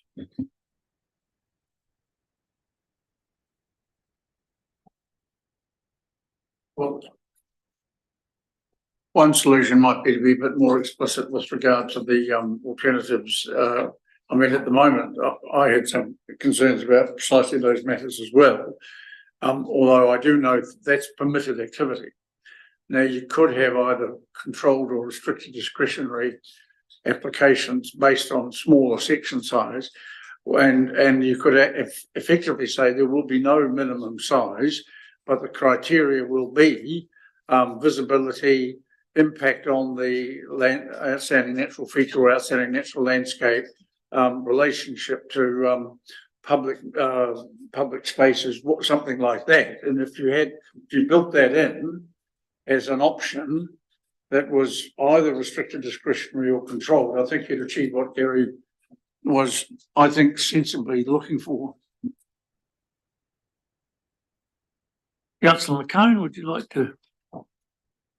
Just to take that further, I totally agree with the last two speakers. I know there's some thought out there that 4.5 hectares is doable, but as far as the general rural zone, the rural scenic landscape and outstanding natural features, I think it's actually going backwards, because you're actually subdividing something that's not even economically viable as it is.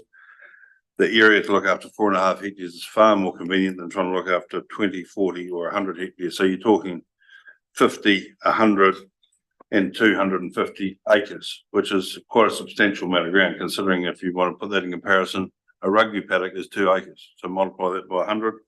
That's the sort of ground you're talking. And secondly, on the other side of the coin, there's a lot of farm succession going on now, and there's a lot of places where there's 2 labour units needed.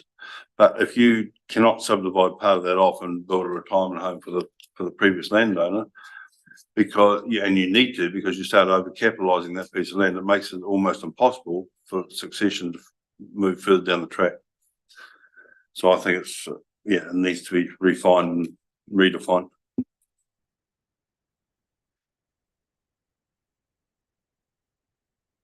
Just a point of clarification, Mr. Chair, I think the Mayor was talking specifically about the 40 hectare minimum in outstanding natural landscapes and features. Councillor McCone has discussed that, but he's also discussed the 20 hectare requirement for residential property in rural general, which is not on the agenda today. Now, whether we change that before it goes to the plan or whether we wait for submissions to amend it is a matter that's still within our control, but it's not something on the table today.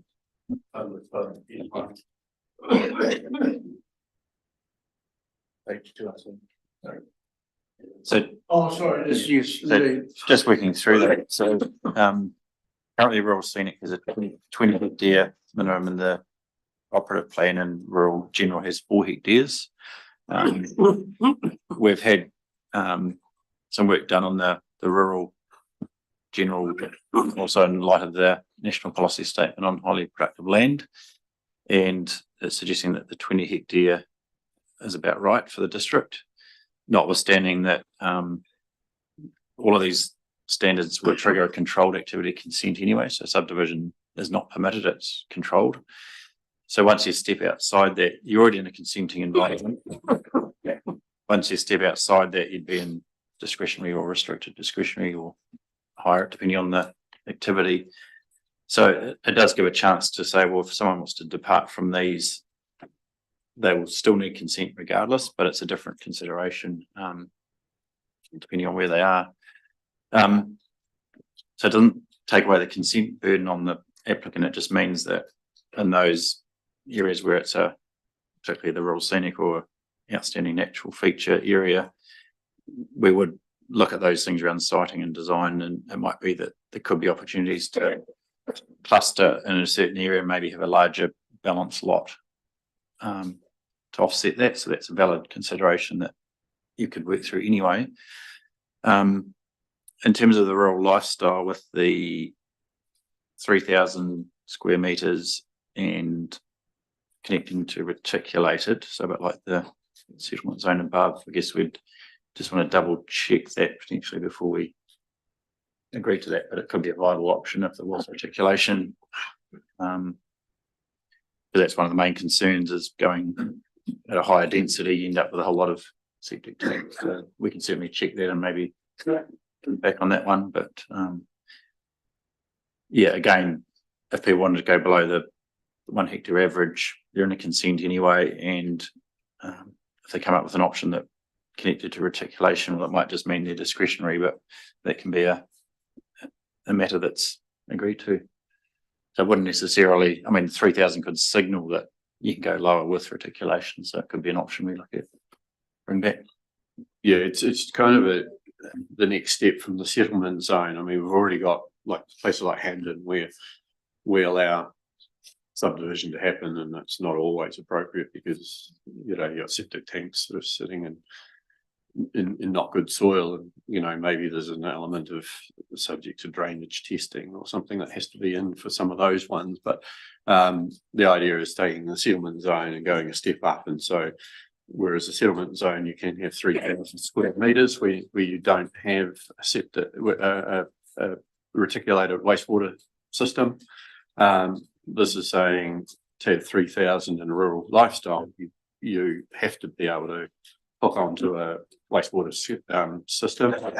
And if you don't, then it becomes 5,000. So it's just taking both those limits up from there.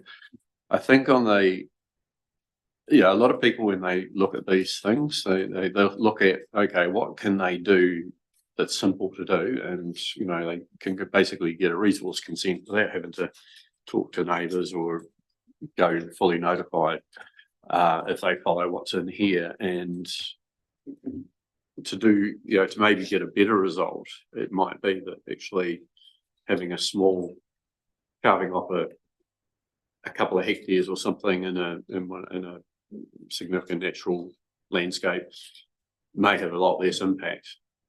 But actually it's harder to do because they've got to get some other consent, probably from sign off from neighbours or whatever, or got to get the landscape architects involved. So anyway, I just think if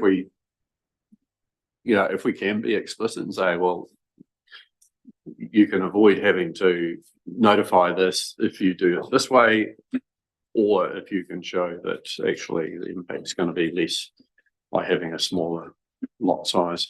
We don't want to encourage people to, take 100 hectares and carve it up into 50 lots, because that's probably not going to achieve the result you want. But if they're just talking about a couple of lots or something like that, then we're less sometimes is better. I think that's the phrase for this particular one. Councillor Blackler. Thank you.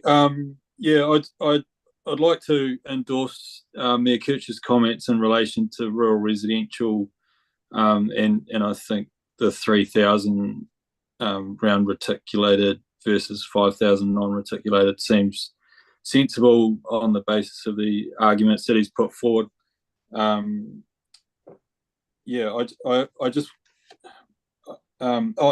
relation to that specific matter, I just wanted to question under standard 1D what the reason is for the 4 hectare rule and the averaging. What is the intended purpose of that?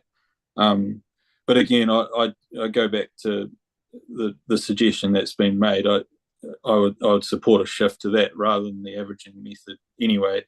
But on the back of the 3 members' comments regarding the wider rural area, I'm in complete disagreement with the suggestions that have been put forward, on the basis that there's already sufficient number of titles within the district of a smaller site, as we've all seen, to achieve what members' wishes are around having retirement options for farmers and so forth. But also, I think we're missing the point in that what we're trying to achieve through this shift in the planning rules is actually to disincentivize the carving up of land into unproductive lots. And so by setting the threshold at a level that would be undesirable to actually be in control of on the basis that it is unproductive, then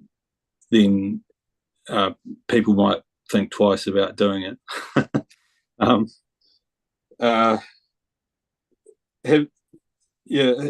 Can I insert my other questions here, Mr. Chair, or has someone else got their hand up? Or I just wanted to reply to those specific points.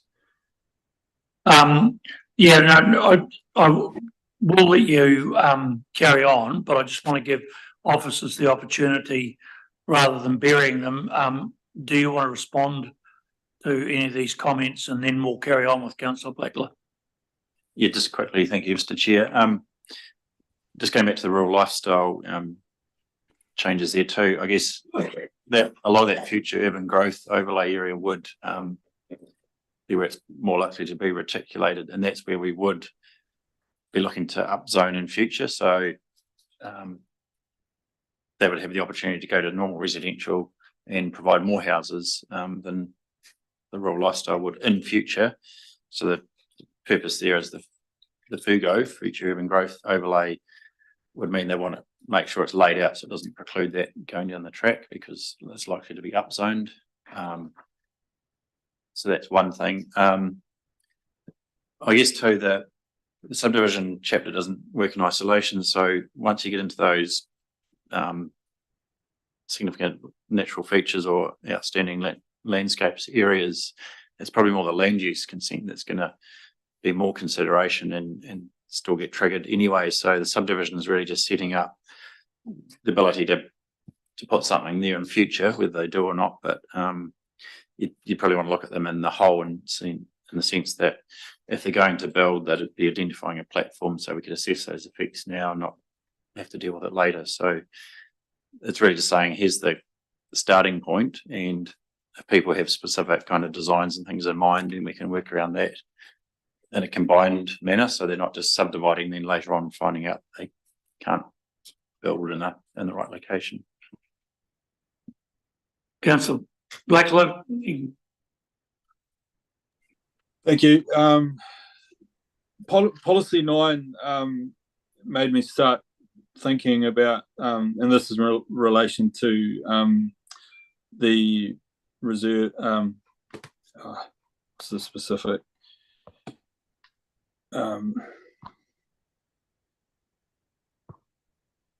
Sorry. You're talking of the restricted discretionary.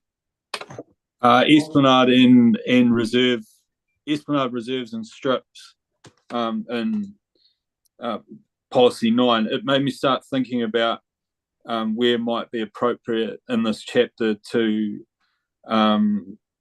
incorporate something that allows the first right of refusal. I had 3 scenarios, and there might be more, but I just wanted to flag the principles of what I'm suggesting here.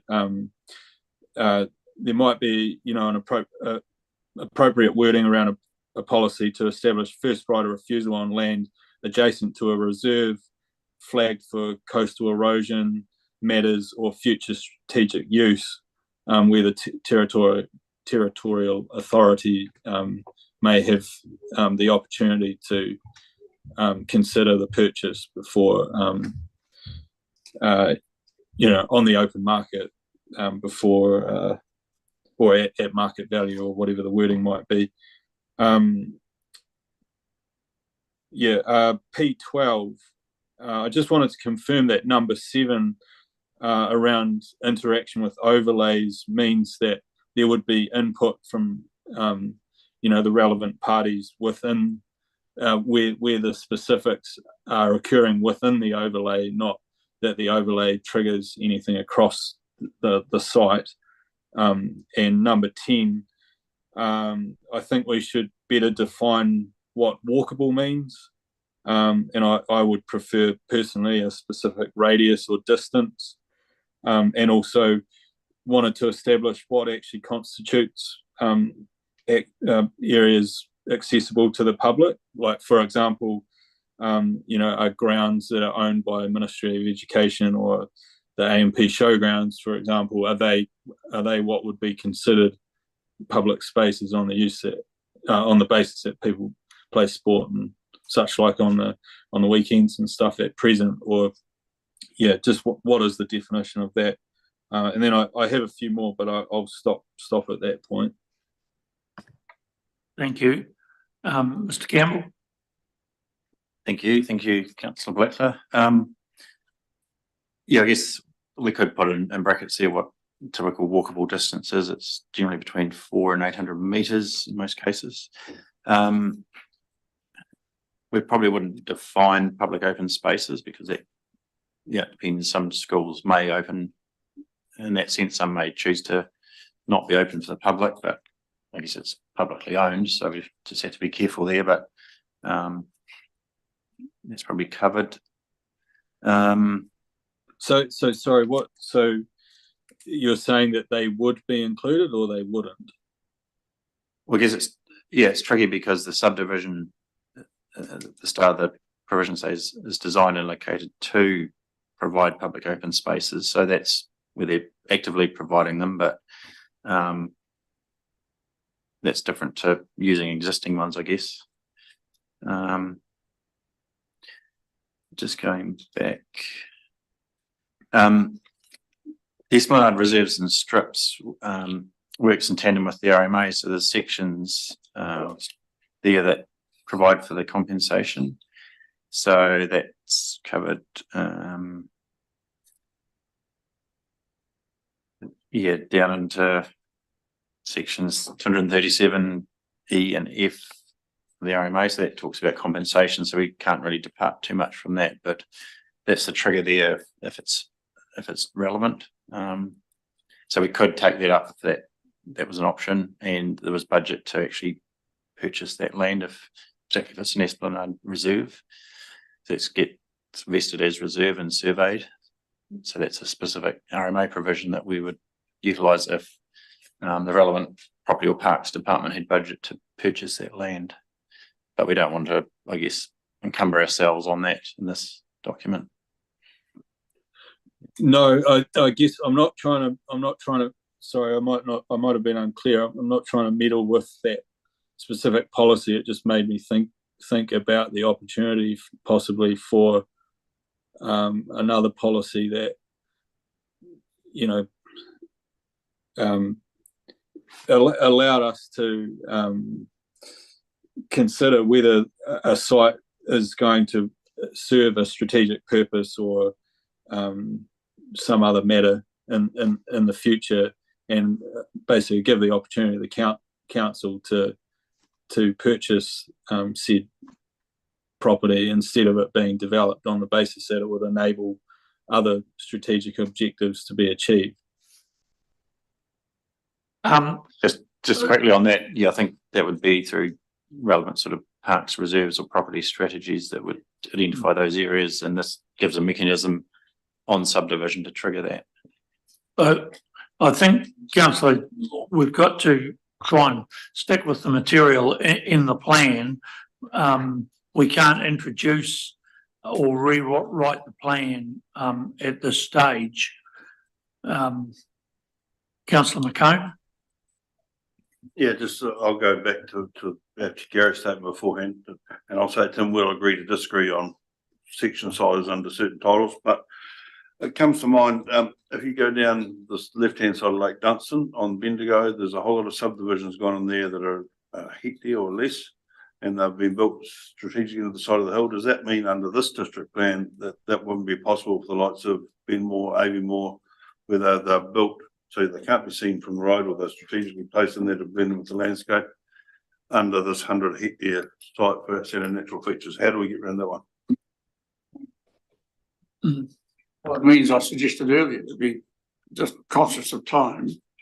If we had a rule that allowed for the sorts of things that Gary has wanted and you've just identified, we can do that either by calling it restricted discretionary, since all of these are controlled, or discretionary. And we could simply have a discretionary provision that says there's no minimum section size, but the criteria for consent are visibility, intrusion, loss of the character of the outstanding natural feature or landscape. Yeah, I mean, I'm winging it a bit, but those are the sorts of things that you would do. And if members want that, we can add it, or we can ask planners to add it, but we can't panel beat the wording today. And if you want to, we're just going to waste the rest of the afternoon doing so. I think that the other thing, from my point of view, looking at this, the irony is the people who drive through the iconic valley and who want to protect those views are also the same people, probably with the financial firepower, to buy it in 100-hectare blocks and lock it up and destroy it, as we've seen in other areas. Mr. Campbell? Just quickly, I don't want to labour it too much, but again, the rules start off as controlled anyway, and then if people come in with an alternative, it gets considered under that framework. Rule Arc 10 talks about discretionary activity subdivisions in the outstanding natural features and landscapes, so it's at that high level. We just have to be careful that outside of that, we don't end up with the Queenstown situation where every subdivision or development is discretionary with no kind of starting point, and they will get battled out by lawyers in the hearings in court. So at least we've got a starting point, and we can maybe see how it lands through the process. We did get submissions on the rural general actually seeking it to be higher. But I guess if you're starting at 20, it's a starting point, but it'd be unusual to have the more open landscapes at a lower density than the rural general. So, you know, there's a threshold. It doesn't mean people can't apply to have unique situations where they might come up with something different. But again, it does work in tandem with the land use rules as well. So it's not just the subdivision that gets triggered, it's what they do, particularly with buildings. So the two work hand in hand in that sense. I think the thing here is, whilst we actually have to be prescriptive somewhere along the lines, what the members are saying, we also want to be pragmatic, and we have to find the sweet spot in between. Councillor Hopkins? Well, look, yeah, I mean, I'm not sure that we can just debate the matter any further. I think either, well, I'd like the planners to accept that the elected members would like some specific exemptions or alternative options available exactly and specifically at the moment for ONFs and ONLs.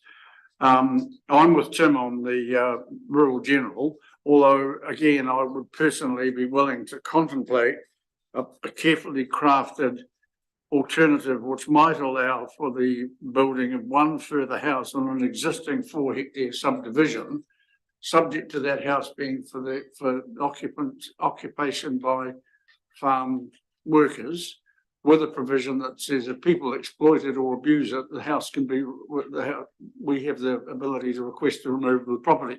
Again, I'm not going to panel beat the wording, but to my mind, something like that would provide the kind of alternative in certain specific instances that Councillor McComb was proposing earlier. If I could deal with my questions, please, Mr. Chair. First of all, on page 192, I would propose in the second paragraph, the removal of the words contribute to a sense of place. I think they're meaningless and subjective, or not meaningless, but far too subjective. So they should read are designed in an integrated way that is that are connected with, it's connected to, etc. On the next page, I think it's a typo, but I don't know, so I'm raising it. The wording is any on-site wastewater system. Now, I presume it means any on-site wastewater system. If it doesn't, I don't know what it does mean, but it needs to be changed. On page 194, under subdivision design, objective 02, I don't like considerations for passive solar gain. I think it would be better if it read the possibility of passive solar gain. And I've got a few more I'll do one more now, if that's okay with you, Mr. Chair. Under policy P5 on page 196, I think it has to read to ensure that the lot is of a sufficient size to accommodate, and also under P7 subdivision in the national grid. We've got exclusions in other chapters with regard to energy, and I don't believe the words avoid locating building platforms. In fact, I think the wording should read, to be consistent with the other chapters, prevent building platforms within. Now, I do have a couple of others, but I'll let the planners deal with those ones first. Thank you, Councillor Hopkins. Starting in reverse order again. I guess avoid is a fairly strong word that's well thrashed out in case law, so it is quite directive there that we really don't want building platforms in that location. So it's probably best it stays as avoid. So it's saying to send. Yeah, so it's just keeping it there. Moving back up.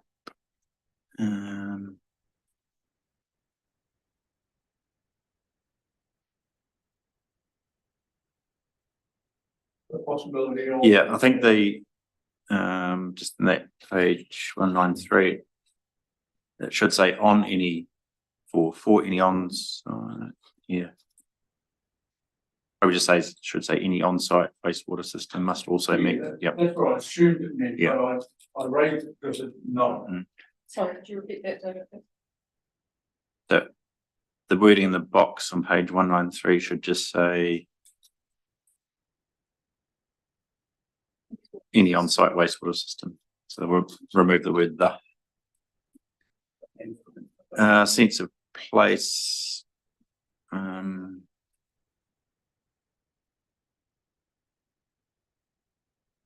It could probably include something around the existing amenity or character, because it's then it's connecting to community. So I think we want to lose that. I would be happy with that.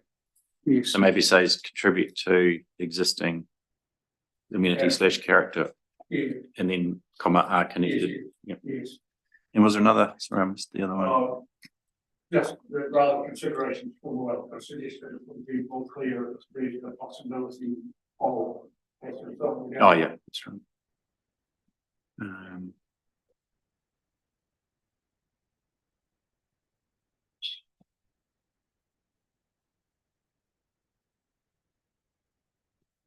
Yeah, that's probably okay. It's kind of achieving the same things. Yeah. I just think the alternative is clearer, that's all. Hmm. But I'll happily leave that one with you guys if I'm conscious, if I may deal with my other issues. If you just let me, Councillor Blackler, have you got further questions, or have you just left your hand up? You got further questions? Right, I'll come back to you once we're finished with Councillor Hopkins. Thank you. All right, very quickly then, these are my last ones. On page 197, Esplanade Reserves and Strips, P9 that Jim referred to earlier. I think the wording at the moment is very unclear and confusing. And I think what it's meant to say is require the creation of Esplanade Reserves or strips over 3 metres in width for public access and Esplanade strips, except where the subdivision is for a boundary adjustment or for a network utility when subdividing land adjoining the coast and other qualifying water bodies. Because the trouble is that the way it reads at the moment, the thing that has to be over 3 metres of width is the coast and other qualifying water bodies. So it needs to be reworded. I think policy 11 is a very important word missing. If you look at the heading, reductions or waivers of Esplanade reserves and strips, it then goes on to read only allow for provision of an Esplanade strip, etc., etc. I believe it has to say only allow for exemption from provision of an Esplanade strip. Doesn't make any sense otherwise, because so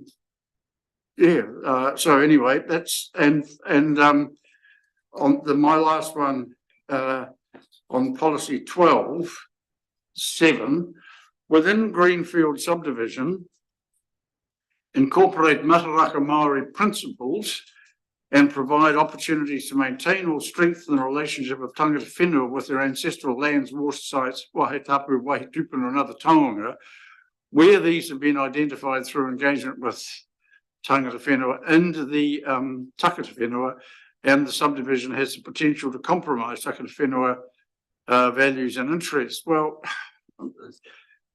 it may be that if certain sites have been identified as ancestral lands or water sites, then perhaps there is provision for engagement with and accommodation of the issues identified.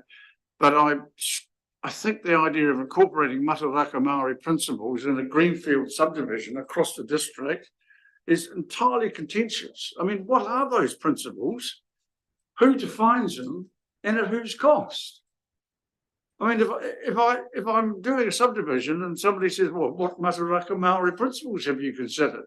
And I say, "Well, what are they? Who tells me what they are? Who determines if I've actually adhered to them or not?" It just strikes me as wrong. And in my view, I wouldn't necessarily delete the whole of 7, but I think it should be much more qualified to identify where a greenfield subdivision is on land that has been identified through engagement with tangata whenua, and the subdivision has the potential to compromise tangata whenua values and interests. Then engagement with tangata whenua is required. Something like that would be more than sufficient, in my view. Thank you, Councillor Hopkins. Yeah, I think that number 7 is intending to relate to the sites and areas of significance to Maori, so we could make it clear at the start that it links to that. And again, it's only on a greenfield subdivision, which is probably going to be fairly rare in those instances. Yeah. That's fine. Going back up to the Esplanade reserves and strips. So this is kind of, again, cross-referencing back to the Act, RMA, where it is qualifying water bodies over 3 metres in width. I mean, the coast is always going to be over 3 metres in width, but and then the strip or access is a negotiated width anyway, depending on the scenario. So strip doesn't have to be 3 metres. No, it's different. Yeah. Wow. Okay. So it's the qualifying matter is a water body Okay. over 3 metres. Yeah, That's fine. that's fine. And what about P11? I do think it seems to me that we're only allowing for these provisions where, in fact, what P11 seems to be saying is there will be exemptions from the requirements to provide where it can be demonstrated, and then there's a whole series of tests that would have to be met if you're going to be exempted from providing an Esplanade reserve or strip. Hence, I would submit that policy 11 has to read only allow for exemption from provision of. You'll just have to double check that. It's Okay. basically saying where there is provision of a strip, a reduction or waiver in the width, or provision of any required. Let's specify. Yeah, we'll just check that subtlety. Oh, gosh, can be a mistake, or let us go back and look at that one. And as long as you're actually taking the possibility of needing to be changed on board on that. All right. Councillor Backler. Thank you. I just had a question regarding policy 16.8a. I just wanted to confirm what that actually means. I couldn't get my head around that. Sorry if it's a simple question for many, but yeah, I just wanted to understand the intent of that. And then I had one other discussion point, which was but it was basically around medium density in general, and on the basis that it's already a choice to our community being a tier 3 centre, and the coalition agreement moves to make it optional for larger centres.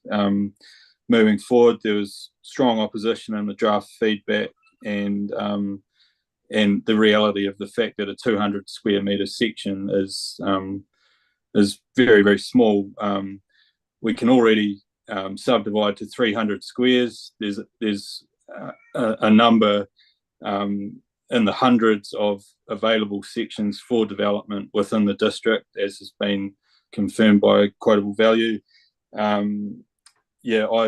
seek to remove reference to medium density under policy 13 number 5 and in standard 1B, and just remove it altogether. Mr. Chair, I'm totally opposed. And there was a lot of submission. Councillor Blackler was focused on this. He doesn't appear to be willing to accept the fact that a lot of people ask for options for smaller sections. It's not everywhere in the district. It's identified areas in Oamaru. It is capable for the public to challenge this through submission, and it has been tested by submission so far. And whereas there is arguments on both sides, I would not at this stage, I would strenuously oppose removing it at this late stage, especially after a quite extensive process of consultation that's gone through 2 or 3 iterations. Thank you. Mr. Campbell. Thank you, Councillor Blackler. Going to policies P16 8A, so that's just clear that where people are subdividing off a land for a utility, it doesn't have to meet the 20 hectares. It would be a bit of a crazy situation. So it's just being clear that you can have smaller blocks of land for utilities as defined. I guess around the medium density, it's a compromise on what we had in the draft. So we've kind of tried to reach a middle ground there, but again, that can be tested through submissions. It's not a target, so people don't have to go down to that size, but it just gives them the ability to, and there's design guidelines that run with it. So it's not a sort of carte blanche, do anything on those type of sites, but there are some provisions around it. Thank you. Mr. Mayor. I'll give my 2 cents worth because I have some sympathies on both sides. I think the reality is that people have been very reluctant to go down to 300 square metres. I don't see any major problem going down to 200 if that works out for what people are actually wanting. If someone does a subdivision with 200 square metre houses, sort of lot sizes, then and people don't want them, they simply won't buy them, and the development will fail. So there are circumstances where I think, particularly with tiny homes and various different ways of living these days, having some flexibility is going to be helpful. But I think very much going to be the exception, and I would rather that we did have it available to them than say you've got to go through a whole major resource consent process to get something smaller than 300. So on the balance of things, I'm in favour of it. I'm not in favour of a lot of the other aspects of increasing density and so forth around heights and things, but I think on this one, if it gets used, I'll probably be surprised, but it's better to have it there as a tool.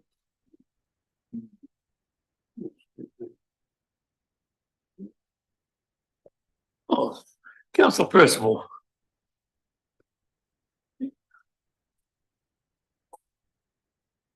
Yeah, David, I'd just like confirmation on something that I believe that you have confirmed with me before. Is that an application for variance to the minimum lot size across all zones will be considered, if it is commonsensical, practical, will be considered for change under our discretionary rules. Is it a fact or not? No, what I'm trying to say is nothing, even though we have the regulations there across the board covering 99% of activity, there is wriggle room for somebody to apply. So we're not actually restricting it like completely. There's no red mark there, red flag saying no. Is that correct? Yes, thank you, councillor Percival. So you're right that the minimums we've got there now are minimums, and we have those at the moment. They all at present trigger a controlled activity consent by and large. So if people want to depart from those, they're still in a consent process. They just have to look at a few more things in terms of why they want to go under that minimum, what are the alternatives, how they've kind of tried to deal with the effects. So yeah, it's all case by case. Particularly in the rural areas, there'd be careful consideration if it's on highly productive land. And of course, we've seen the proliferation of 4 hectare blocks, so which could potentially compromise some of the existing highly productive land, but that's going to be harder and harder to achieve if it's got that classification. But this is really saying we want 20 hectares to start with. If it's not highly productive land, it might be easier to get smaller. If it is highly productive land, we want to keep it for that future use anyway. Councillor McCone? No. I'll just look at the general rural zone under on page 205. With the floodplains, is there a map to go with Waitaki River floodplain assessment for Otago and Canterbury, bearing in mind that that river is now controlled by the hydro schemes, and the floodplains that are there are probably historic on a map as opposed to what actually happens? Yeah, correct. The draft plan had the maps of those flood areas already, so it's all there. Yeah. So in effect, because most of that is very intensive rural agricultural area, the lights are putting a pivot up and everything else, so that is, it comes under a controlled, and it would have to be consented if it's in that floodplain. How does that work? If it doesn't trigger a building consent by and large, then it wouldn't get triggered, but this is dealing with the subdivision of that land, so it might just look at things like minimum floor levels, that type of thing, where it's on that floodplain. So the regions are set up to give advice on that. Mr. Chair, perhaps I can help. I'm not even sure you'd been elected in that by-election at the time we did consider this, but we had a whole lot of maps from ECAN and Regional Council, and they were principally concerned with building of dwellings and accommodation or human habitation within areas they had identified as being the peak levels of flooding on water bodies, rivers and so on. And I think the rules we have relate to that. You either can't do it, or you have to prove that you're building something that will be above the highest measured historic flood level. But I don't think, I'm pretty sure that from memory, I think farm infrastructure was exempted from that. It wasn't part of the consideration. I stand to be corrected. I think people were allowed to do fencing and things like that, so I imagine irrigation would be okay.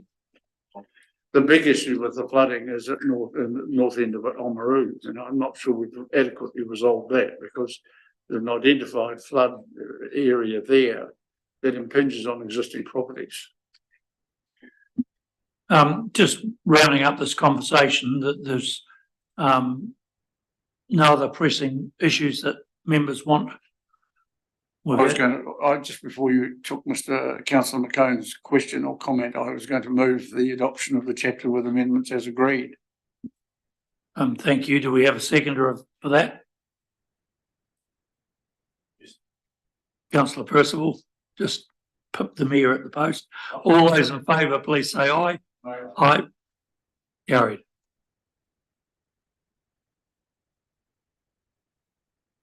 We move along.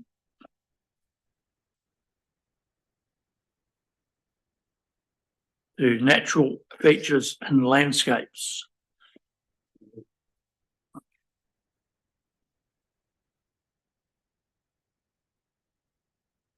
Mr. Chair.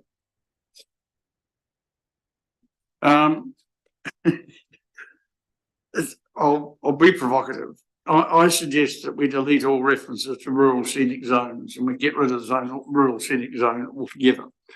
So that this chapter would only talk about significant natural features and landscapes, and not rural scenic, because I don't believe it's necessary. That said, and I doubt that the planners will agree, and I rather suspect the majority of the members of the subcommittee will either. I raise the following matters particular to the chapter, page 2 to 8. I don't understand when we're talking about identification of SNAs in RSLs, rural scenic landscapes, what are legibility values, what are transient values? And I suggest if the meanings aren't clear, the criteria be removed. And there's 2 references to those on that page 2 to 8. And I think they should both go. Sorry, there's one on 227 and one on 228, correction. On 229, I would propose a deletion of policy 6 altogether. It talks about something in the future, landscape's ability to absorb change. When determining a landscape's ability to absorb change, have regard to the level of, in my view, everything in that policy is captured by the provisions of all the other actual assessments required to be made about landscapes in the other policies. I believe policy 6 is unnecessary, and I would advocate its removal. Yeah, now what about else on that page? Policy 8. I'll just, Oh, okay, sorry. although, councillor, I would endorse your sentiments in that when I read that assessment matters address biophysical, sensory and associative values, I'm thinking we're trying to apply the science of planning to the art of imagination, and never the twain shall meet. Thank you, Mr. Chair and Councillor Hopkins. I'll go to the kind of values part first. I mean, these are kind of taken from the landscape guidelines, developed from case law, so they are in landscape assessment terminology. Legibility, I guess, is how identifiable and how you can define it. So, you know, could you stand there and paint it kind of thing as a feature? So they are definitely in case law, right? Yes. In that case, we probably are. I say them with deep regret, we probably are stuck with them, and let's stop banging on about it. The policy 6 in it is an interesting one because this is where the first part's really saying, you know, these are the type of effects and things we want to manage. And then when you get to policy 6, it's actually quite important because it means that we have a landscape that is identified. They're not all the same. So some of them might have higher degrees of modification than others or different aspects and so on. So it might mean that they do have a better ability to absorb development or change than others.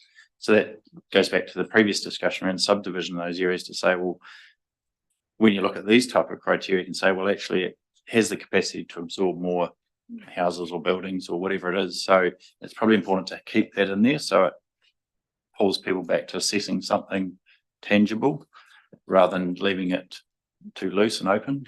So I think it's important that advice is keep those things in there so you do have something to base it on so that every scenario is not the same in that landscape context.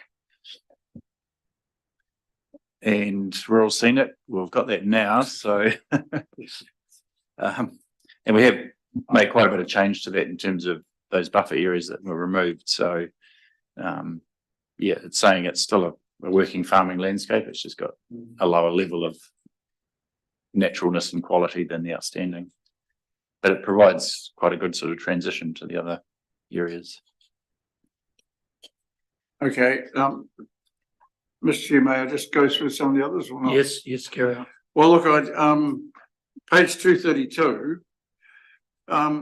again, under permitted activity, permitted for the maximum height above ground level of residential units and buildings and structures that are not farm buildings is 6 metres. Difficulty with that, unless we've changed the rules, farm buildings can be a maximum of 10 metres. So it just strikes me. I don't quite know how to resolve it, but it does seem to me to be somewhat I'm wondering if we're really concerned about height, whether we shouldn't simply say in these areas, all buildings should be a maximum of 6 metres. Or, do we say a residential accommodation can be the same as a farm building, i.e. 10, if that still is the rule? On page 236, I would suggest under permitted activity 2 that we delete the reference to rural scenic landscape. In other words, I don't see that we should necessarily prohibit agricultural intensification in the rural scenic landscape area. And I would like to see that removed. On the same page, I really question why an amenity shelter belt has to be 100 metres from a state highway, unless that's some imposition from Waka Kotahi. And I would prefer to see a greater maximum width, because I think under the ETS or one of the agreements, climate change agreements that we have, the New Zealand government doesn't allow for consideration for sequestration any shelter belt that is less than 30 metres. So in my view, it would be better to say something like 35 to perhaps incentivise such plantings and enable farmers to make a bit of dosh by way of carbon offsets. So there's a couple more. There are 1 or 2 more, but I'll leave those for the moment. Mr. Campbell, your response? Thank you, Councillor Hopkins. Starting with the 30 metres, that was increased when we worked through that earlier on. So it was, I think, down to 15 or 20. So it does pick up that ETS issue. So it does provide they can claim it if it's in a 30-metre wide shelter belt. So it would qualify. So, Yeah, I'm just actually allowing a little bit of freeboard there. That was all by suggesting it be slightly wider. Yeah, they seemed happy with that. 30. Yeah, that's the 6 metre height. I guess we're acknowledging that generally most rural buildings are not too much over that. You'll have the odd shed and that they might have a peaked roof higher than that, but it's reflecting that it's a rural working landscape and that's appropriate. But other buildings that don't have that kind of rural appearance keep them at a lower height. But if they want to go over that, we'd have to assess it, those effects. So that's why there is the 2-tiered approach there for that. But yeah, it does acknowledge that farm buildings can be higher and are appropriate. Yeah. Was there one more there I missed? Well, yes, the other one that I suggested was deletion under permitted activity 2, rule 5, deleting the words, just actually permitted, provided it doesn't involve agricultural intensification on or within a significant natural feature, unless that land is identified as. So I'm proposing to delete the words or rural landscape in that area. And the other one was, how come the amenity planting has to have a setback of 100 metres from state highway? Yeah. Not sure on the 100 metres unless Rachel or Katrina have that, but I imagine NZTA would have had some input into that. Yeah. The agricultural intensification, again, we'd probably want to just get some advice on deletion of rural scenic from that exemption, but yeah, it does say unless it's identified as highly productive land, which some is, so that would be probably appropriate to allow it to intensify, but across the board it's saying it would trigger consent. Mr. Campbell, my concern in all our planning, we talk about agricultural intensification, but we don't actually define it. Yes, but most people immediately presume that intensification is irrigation, but that may not be the case.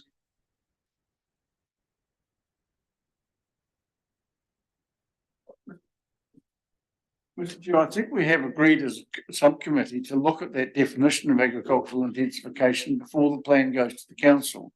So I suggest that might be within our bailiwick to actually amend that if we see fit. Rachel, you.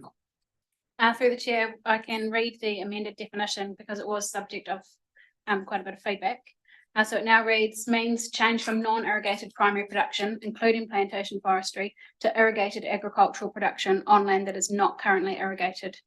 Then it goes on with a second sentence to say it also includes any change from irrigated crop and seed production to dairy farming.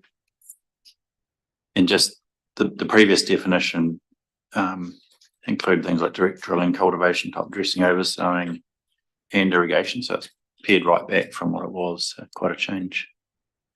And again, a lot of that rural scenic, there's probably limited irrigation opportunities. So it's probably not too drastic. So that the redefined definition was the basis of a previous conversation the subcommittee had? No. Or, No, it came about when planning officers considered the feedback on the draft plan.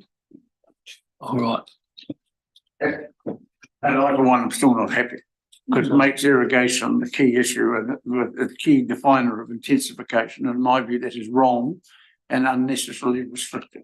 and I would agree with you, Councillor Hopkins. Councillor McCain? It will come to no surprise to everybody that I completely disagree with this whole chapter. There's no consequence given to the actual landowner themselves, except a whole lot of big sticks waved at them to comply with stuff that they probably do as of right anyway. And bearing in mind, there's NPLP 10 referring to wild and conifers. You're telling them with one hand they can do something and then telling them they can't with the other. I'm not going to get into it all, but then there's also on page 235, P1, P2 and P3. I'm not quite sure what they're trying to achieve, really. You know, does the structure underground, does that mean they're going to have to go back and live in caves again? I'm being sarcastic, but you know, what is that structure? P2 talks about rural landscape and where it is. And P3 somewhere, I've lost the actual bit I was talking about. That's on NFLR3 as far as gates go, gates and fences. Why not just say a deer fence up to 2 metres high rather than 1.5, but to specify it. And the other item is earthworks up to 25 square metres. I don't think this room here would be, well, be over 25 square metres over a 3-year period. It's just nuts. To do something serious with the gear that they've got to use up there to do 25 square metres, it costs you more to get there and take it away than actually do the job. So the whole thing just needs to is totally not functional from a financial or landowner perspective. Councillor Blackler? I agree with some of the practical concerns that Councillor McCone raises. Some of those matters can concern me as well. But I guess just back to the intensification aspect, I just wonder if we could revisit that. I know that's not part of today's discussion, but I understand why we've pared it back to being attached to irrigation, but that's under the lens that it will continue to be a pastoral property. And on the basis that you put the water on, you'll have more livestock, you'll have more inloading per hectare, et cetera. Like I can understand that is deemed intensification, but in the case that the addition of water might enable or result in a landowner's plan to shift away from inloading on the landscape through the outputs of livestock, then you're kind of going to create challenges there. So I just wonder if we could stipulate, the difference between pastoral production and a shift to other land use types that don't involve livestock or the increases of livestock numbers. That's all I wanted to add there. Thank you. Mr. Campbell, you have any reflections on those comments? Yeah, I guess just to bear in mind that agriculture intensifications only sort of flagging it on those particular features or landscapes, which are generally, particularly the outstanding ones, would be difficult to irrigate when you look at the maps. The rural scenic, we can just check on that one again, because that's probably more of the less steeper, more flatter land. Going back to the our current district plan, our rules at the moment trigger consent for any building, any earthworks, any exotic tree planting in those areas now. So the rules we've got now have softened some of those. Yeah, some of the thresholds are quite low, but at the moment people are triggered by anything without any threshold. So what we're trying to do is allow for some This one in the earthworks, so the only two left. minimal activities, and the earthworks is only again in those specific outstanding features or landscape or the significant features. So it's, if someone wanted to cut a new track through one of them, through the feature, then yes, they need consent. They need it now. But the main part of the rule is trying to say, look, existing maintenance, that type of thing's fine. If you're outside of those areas, the new earthworks provisions kick in, so that's a 10-fold increase.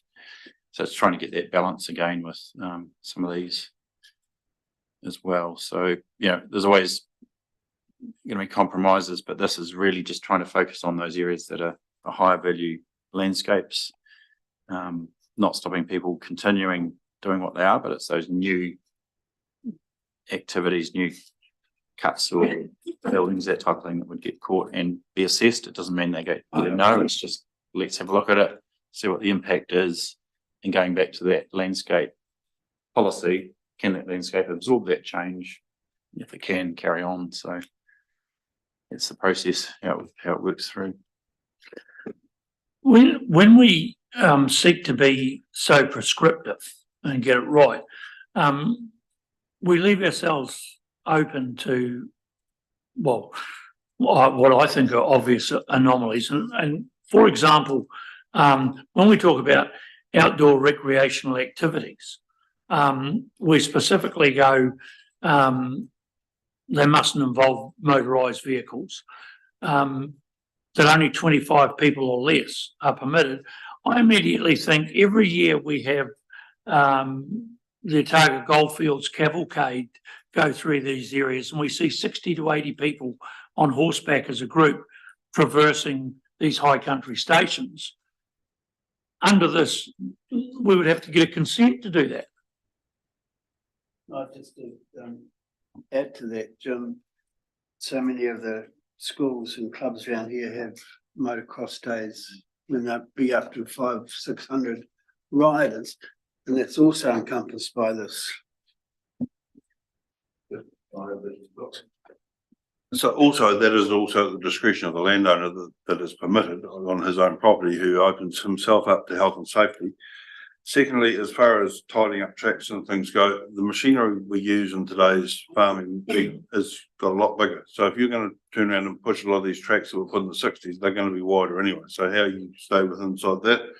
And thirdly, so say for argument's sake, I bought a bare block of land in Ohau and wanted to put in a pine plantation.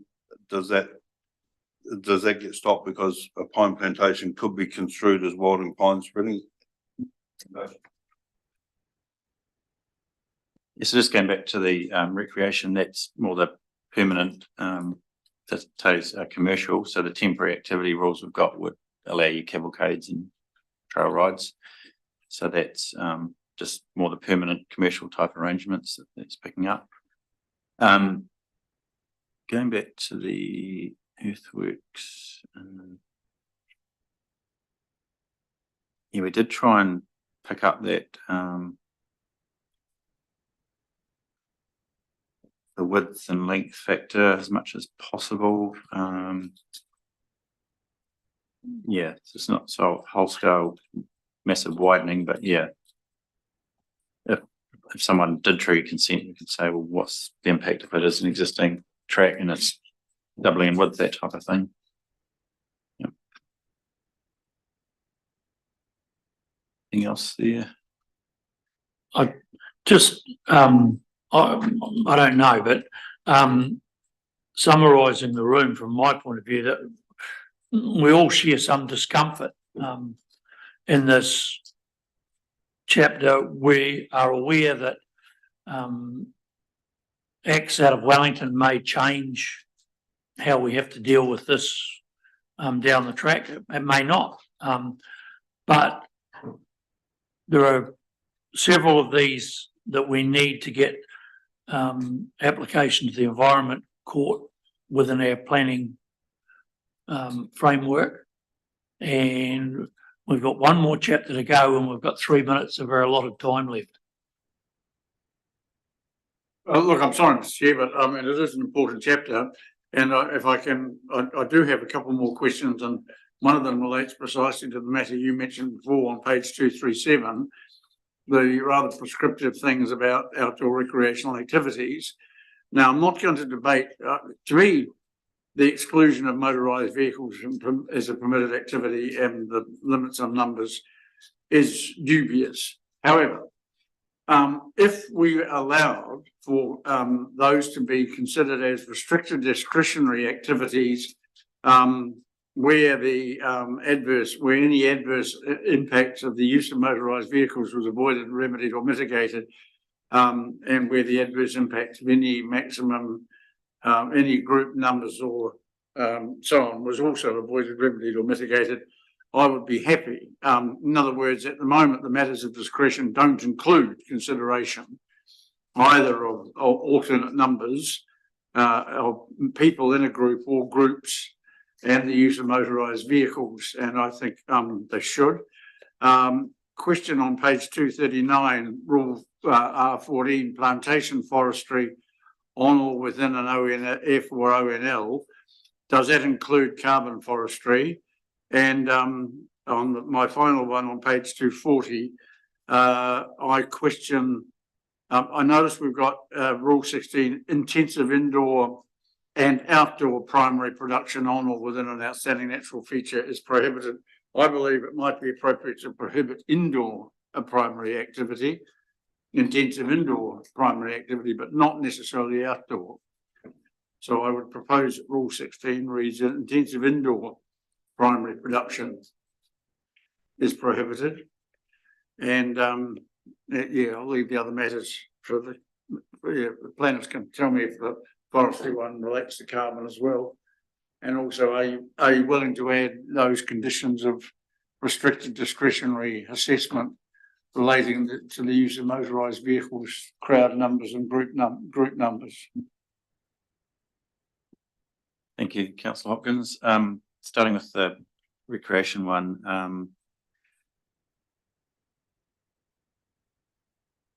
I mean, the number 10 talks about adverse effects.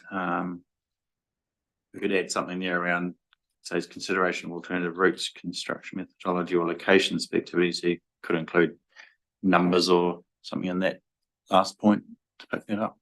Well, I'd be perfectly happy if you said if it added to numbers and groups and use of motorised vehicles, something like that. As long as basically all I'm saying is I want to give somebody a chance to come along and say, here, can I do it? I can make sure that it doesn't upset the neighbours and doesn't, you know, frighten the great crested grebe and, you know, whatever.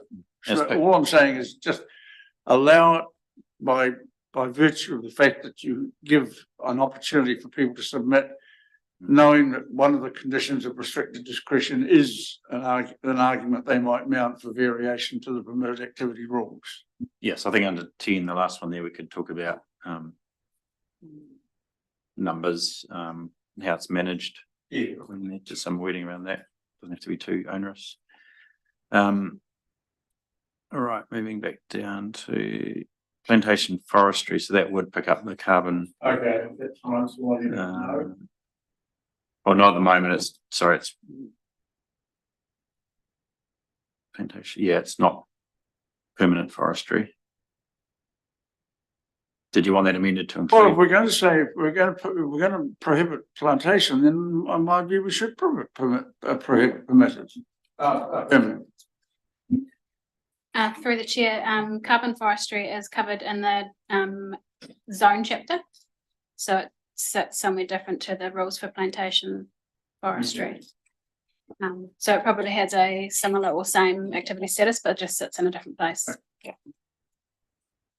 And just finally, the indoor and outdoor intensive production, I guess these are limited to just the outstanding natural features or landscapes.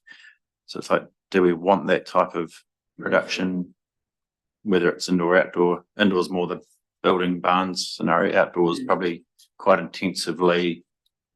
On second thoughts, people Fence. should submit on a bit stand. Yeah, I don't think my stance will change in a heck of a hurry, but just like it noted that there's less constraints on partial lease land which is owned by LINZ than there is on freehold land that's owned by an individual.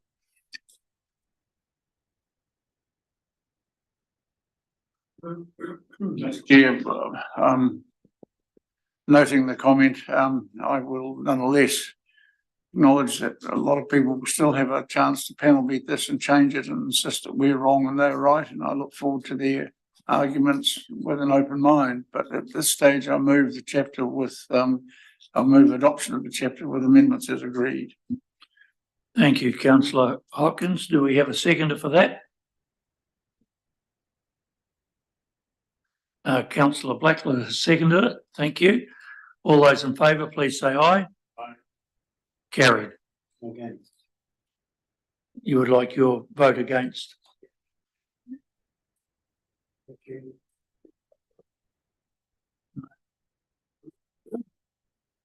Right, the last one is the earthworks chapter. And I'll put the boot into this one first. There is absolutely no practicality I can see in a chapter that allows someone with a section in town to do 300 square metres of earthworks and a rural property to do 500 in a calendar year. And I'll give you a specific example of where I was managing a property of 2,900 hectares in this district. And to farm the property correctly, I had to put in 20 kilometres of new fencing, which involved a bulldozer running along those lines. Now, technically it wasn't earthworks, but the way things are that prescriptive today, it would be classed as earthworks, because I was pushing off the old fence to replace with a new one. So in putting up 20 kilometres of new fencing, I did 60,000 square metres of earthworks. However, in terms of a percentage of the property, that equated to 0.002% of the property. We need to get some practicality into here. Currently I'm on 181 hectares and there's no way I'd be doing 20 kilometres of fencing on it. But for our larger landholders, to restrict them to do 500 metres of square metres of earthworks in a 12-month period is putting a handbrake on their ability to farm. Mr. Mayor? Look, yeah, I think your argument's a bit akin to, saying I robbed the bank, but I only took 1% of what they had in there. No, I'm actually just kidding. I actually agree with you. And I'd written a note, with those different zones and so on, should it refer to a percentage of a site or lot rather than a fixed amount, regardless of what the lot size is or pretty much what the zone is. I give the example of it, if you've got a 10 hectare lot that's rural lifestyle, you haven't subdivided it yet, but you'd be allowed to do 300 square metres. But if you did subdivide it, then it would be in 10 lots, potentially, that you'd be able to do 3,000 square metres. So there isn't, I know we're trying to put something precise and prescriptive in here, but actually it doesn't work as simply as that. And the example you've given around the rural zones is precisely that, where their ability to absorb the impact of any earthworks is much greater because it's proportionally probably a much smaller scale than what's being talked about in the urban area. So I do definitely support a change to that, and you know, there's probably plenty of other rules that can go around it to protect the things like biodiversity and ensure that it's not runoff and so on, issues of that sort with sediment, etc. But they should be written in specifically in there rather than just have such a small amount that it just doesn't make sense. Mr. Campbell? Yeah, just quickly again, this is quite a jump up from the current 50 square metres and 100 cubic metres in the rural zones. We are trying to make it less onerous. And again, there's those exemptions for existing maintenance activities. The definition earthworks is from National Planning Standards. We're stuck with it, but it does say excludes gardening, cultivation and disturbance of land for the installation of fence posts. So, you know, it does provide for some that type of activity. Again, you know, we tried to work through this. That's a rural sector, but you know, we're never going to land on a perfect number, but at least it's quite a change from what we've got now, which is tripping up a lot of people with consents. Councillor Blackler? Oh, yeah, just 100% endorse your comments, Mr. Chair, and those of Curtis as well around, you know, these thresholds should be linked to a percentage as opposed to a set number.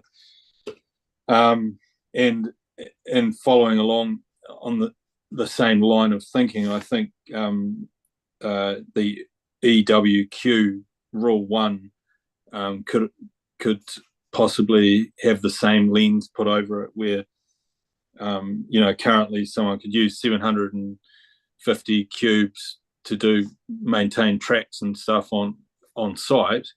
But you know, if you've got a property of the scale that Councillor Thompson was just talking about, then you know it would be fair and reasonable to expect that they would possibly need more, and someone that's operating a 180 hectare property may need less. So I don't think the way that we're setting those, you know, the disturbance in S1 and EWQ R1, I don't think they're fit for purpose in the way we're trying to set them out. If you don't mind, Mr. Chair, should I just carry on with a couple of questions or? Yep. Two more. I think EWR2 should specify that new fencing is also permissible as opposed to replacement of existing. If farmers are wanting to subdivide, you know, their property for better grazing management and so forth.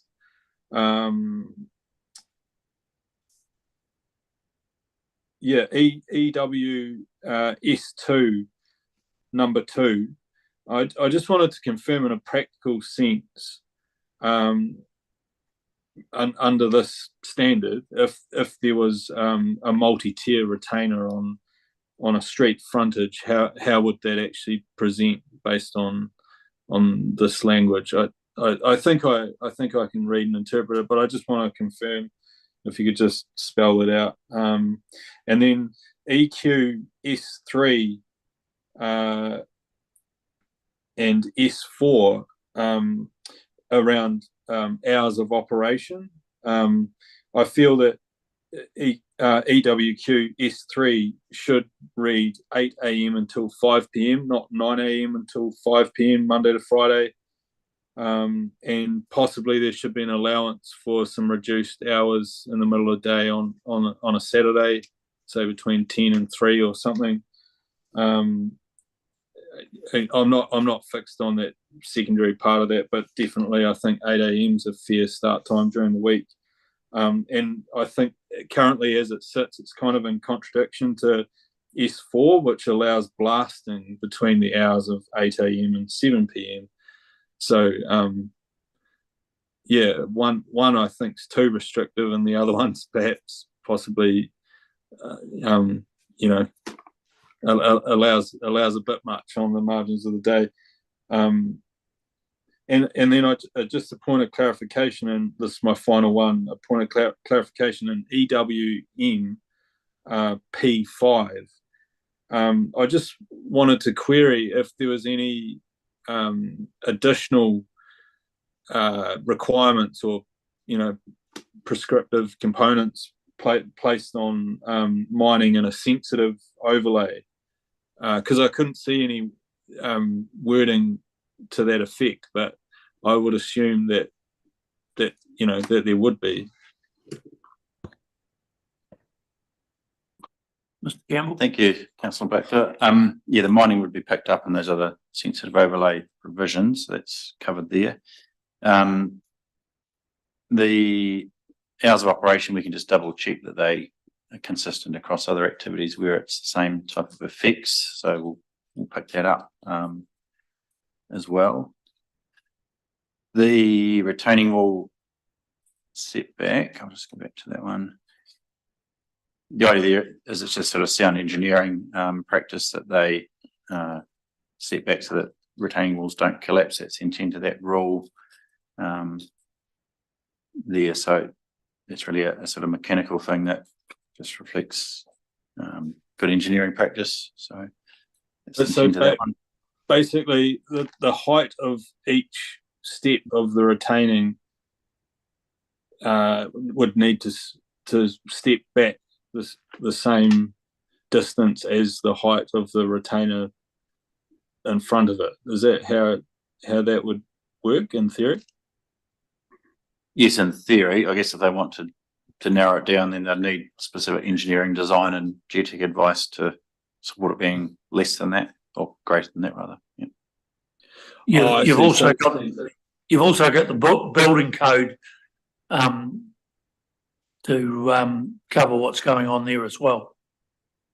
So yeah, so that's like a base level permissible kind of pathway if you don't want to get too complicated with design and engineering solutions. Correct. Yeah. Yeah, look, just to go back to the amount of cubic meters of earthworks, just a standard farm shed, which is only probably about once or twice in a lifetime of a farmer, covers 400 square meters roughly, and that does not include the access into that shed, gravel or anything else. So that's the first thing to consider. Secondly, when we got Norwick into stage 1 and 2, the whole farm shifted, and they had to put the pivots on. You cannot border dike anymore. And right at the minute, those border dike consents are running out. So how do those guys get on when they've got to knock their border dikes out to make flat blocks for pivots? Because 500 square meters isn't going to go anywhere in 12 months.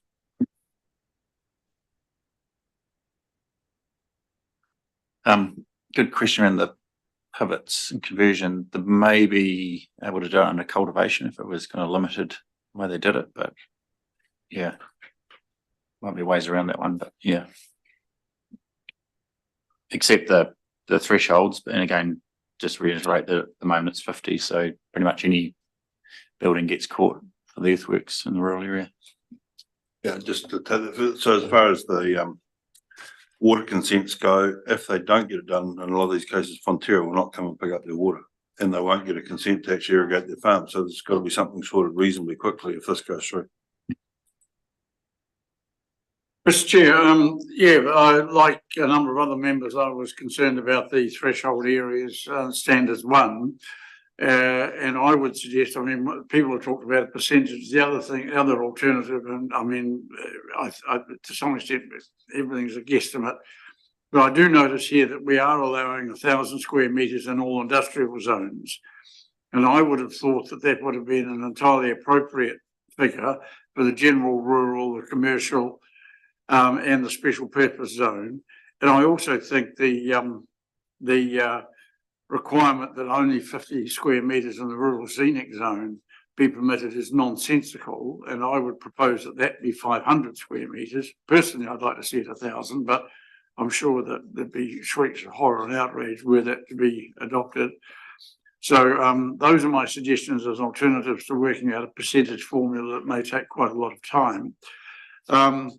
Looking at page 255 and 257, standard 3, earthworks must not take place on slopes with an angle greater than 18.5 degrees. So that's all slopes with an angle greater than 18.5. You then look at page 257, where it says that earthworks can only take place on existing sites with an angle of 34 degrees or greater. No, earthworks must not be undertaken. So there's a contradiction there, and that needs to be resolved. One, we say that you can't do it on any slope with an angle greater than 18.5, and then you say you can't do it on any existing slope with an angle of 34. Well, one contradicts the other. They have to be resolved. I question on page 258 the riparian margin limit for earthworks of 25 square metres for one 12-month period. I think it should be more. On page 264, I would like to add to policy 7, discourage quarrying and quarrying activities in zones other than the rural general zone and the rural scenic zone and special purpose zones for grazed mining. I don't see why rural scenic should automatically be excluded. Page 269. Again, under restricted use quarry, I would actually include it's non-complying in all zones excluding the rural general zone, rural scenic zone, and the special purpose Macrae's mining zone, and I'd add that to R7 and R8. Page 272. You've talked about policies being talking about actions.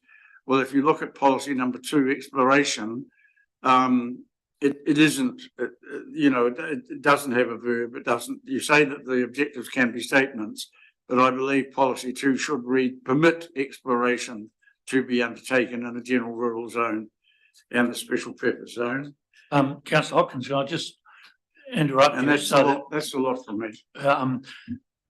Look, there's a lot of material here to be sorted and responded to. We are now 20 minutes over time.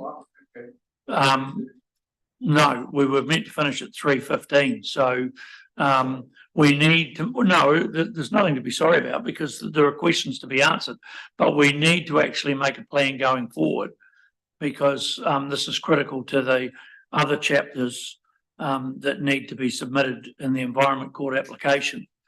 So do we reconvene this meeting?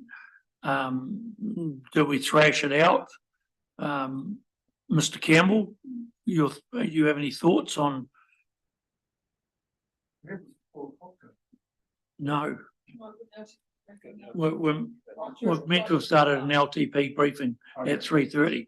Oh, sorry, I thought 4 o'clock.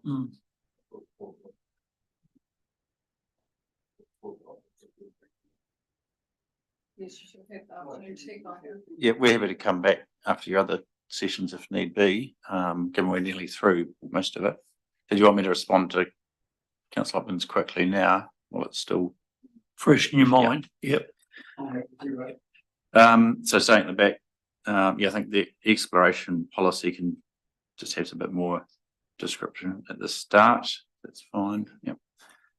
In terms of those other adding in the rural scenic, I guess we just be a bit cautious there because we are talking about mining and quarrying and a more sensitive area. And I think it was probably picked up in that previous chapter anyway. So I don't think we need to include it in here specifically.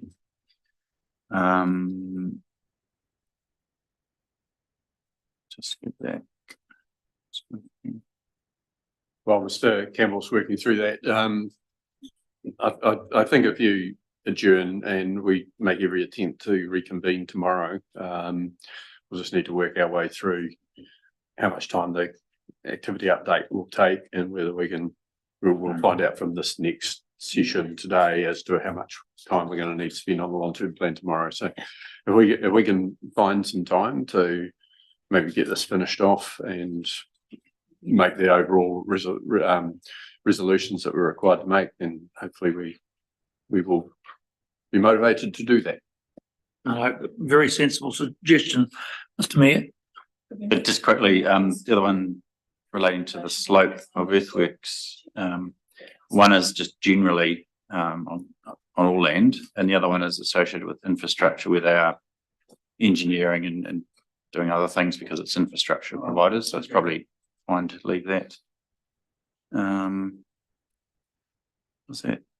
Oh, you talked about rural scenic and the thresholds. We probably can look at going to 1,000 in the rural general would probably be a good addition or increase. Well, it's not, but it's better than 500. Yeah, 500 is 10 times what we've got now. So, I think other plans have similar numbers. It's okay.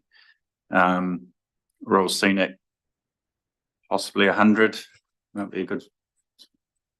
In the historic area, it's picking up 2 zones there. I think leaving industrial is fine. Maybe suggest rural scenic and the Omara historic area, maybe 100 might be a bit more workable than 500 just for now and see how it goes. So certainly 1,000 in the rural general and those other zones.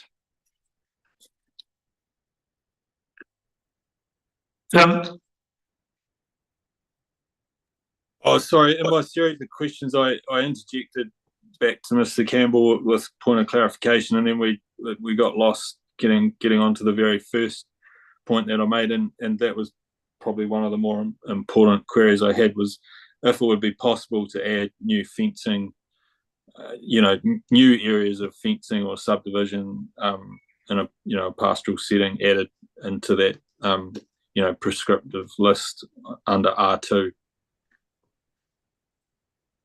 Yeah, I think that's covered off in the earthworks definition anyway. It excludes land disturbance for fencing. So I think it's covered there anyway.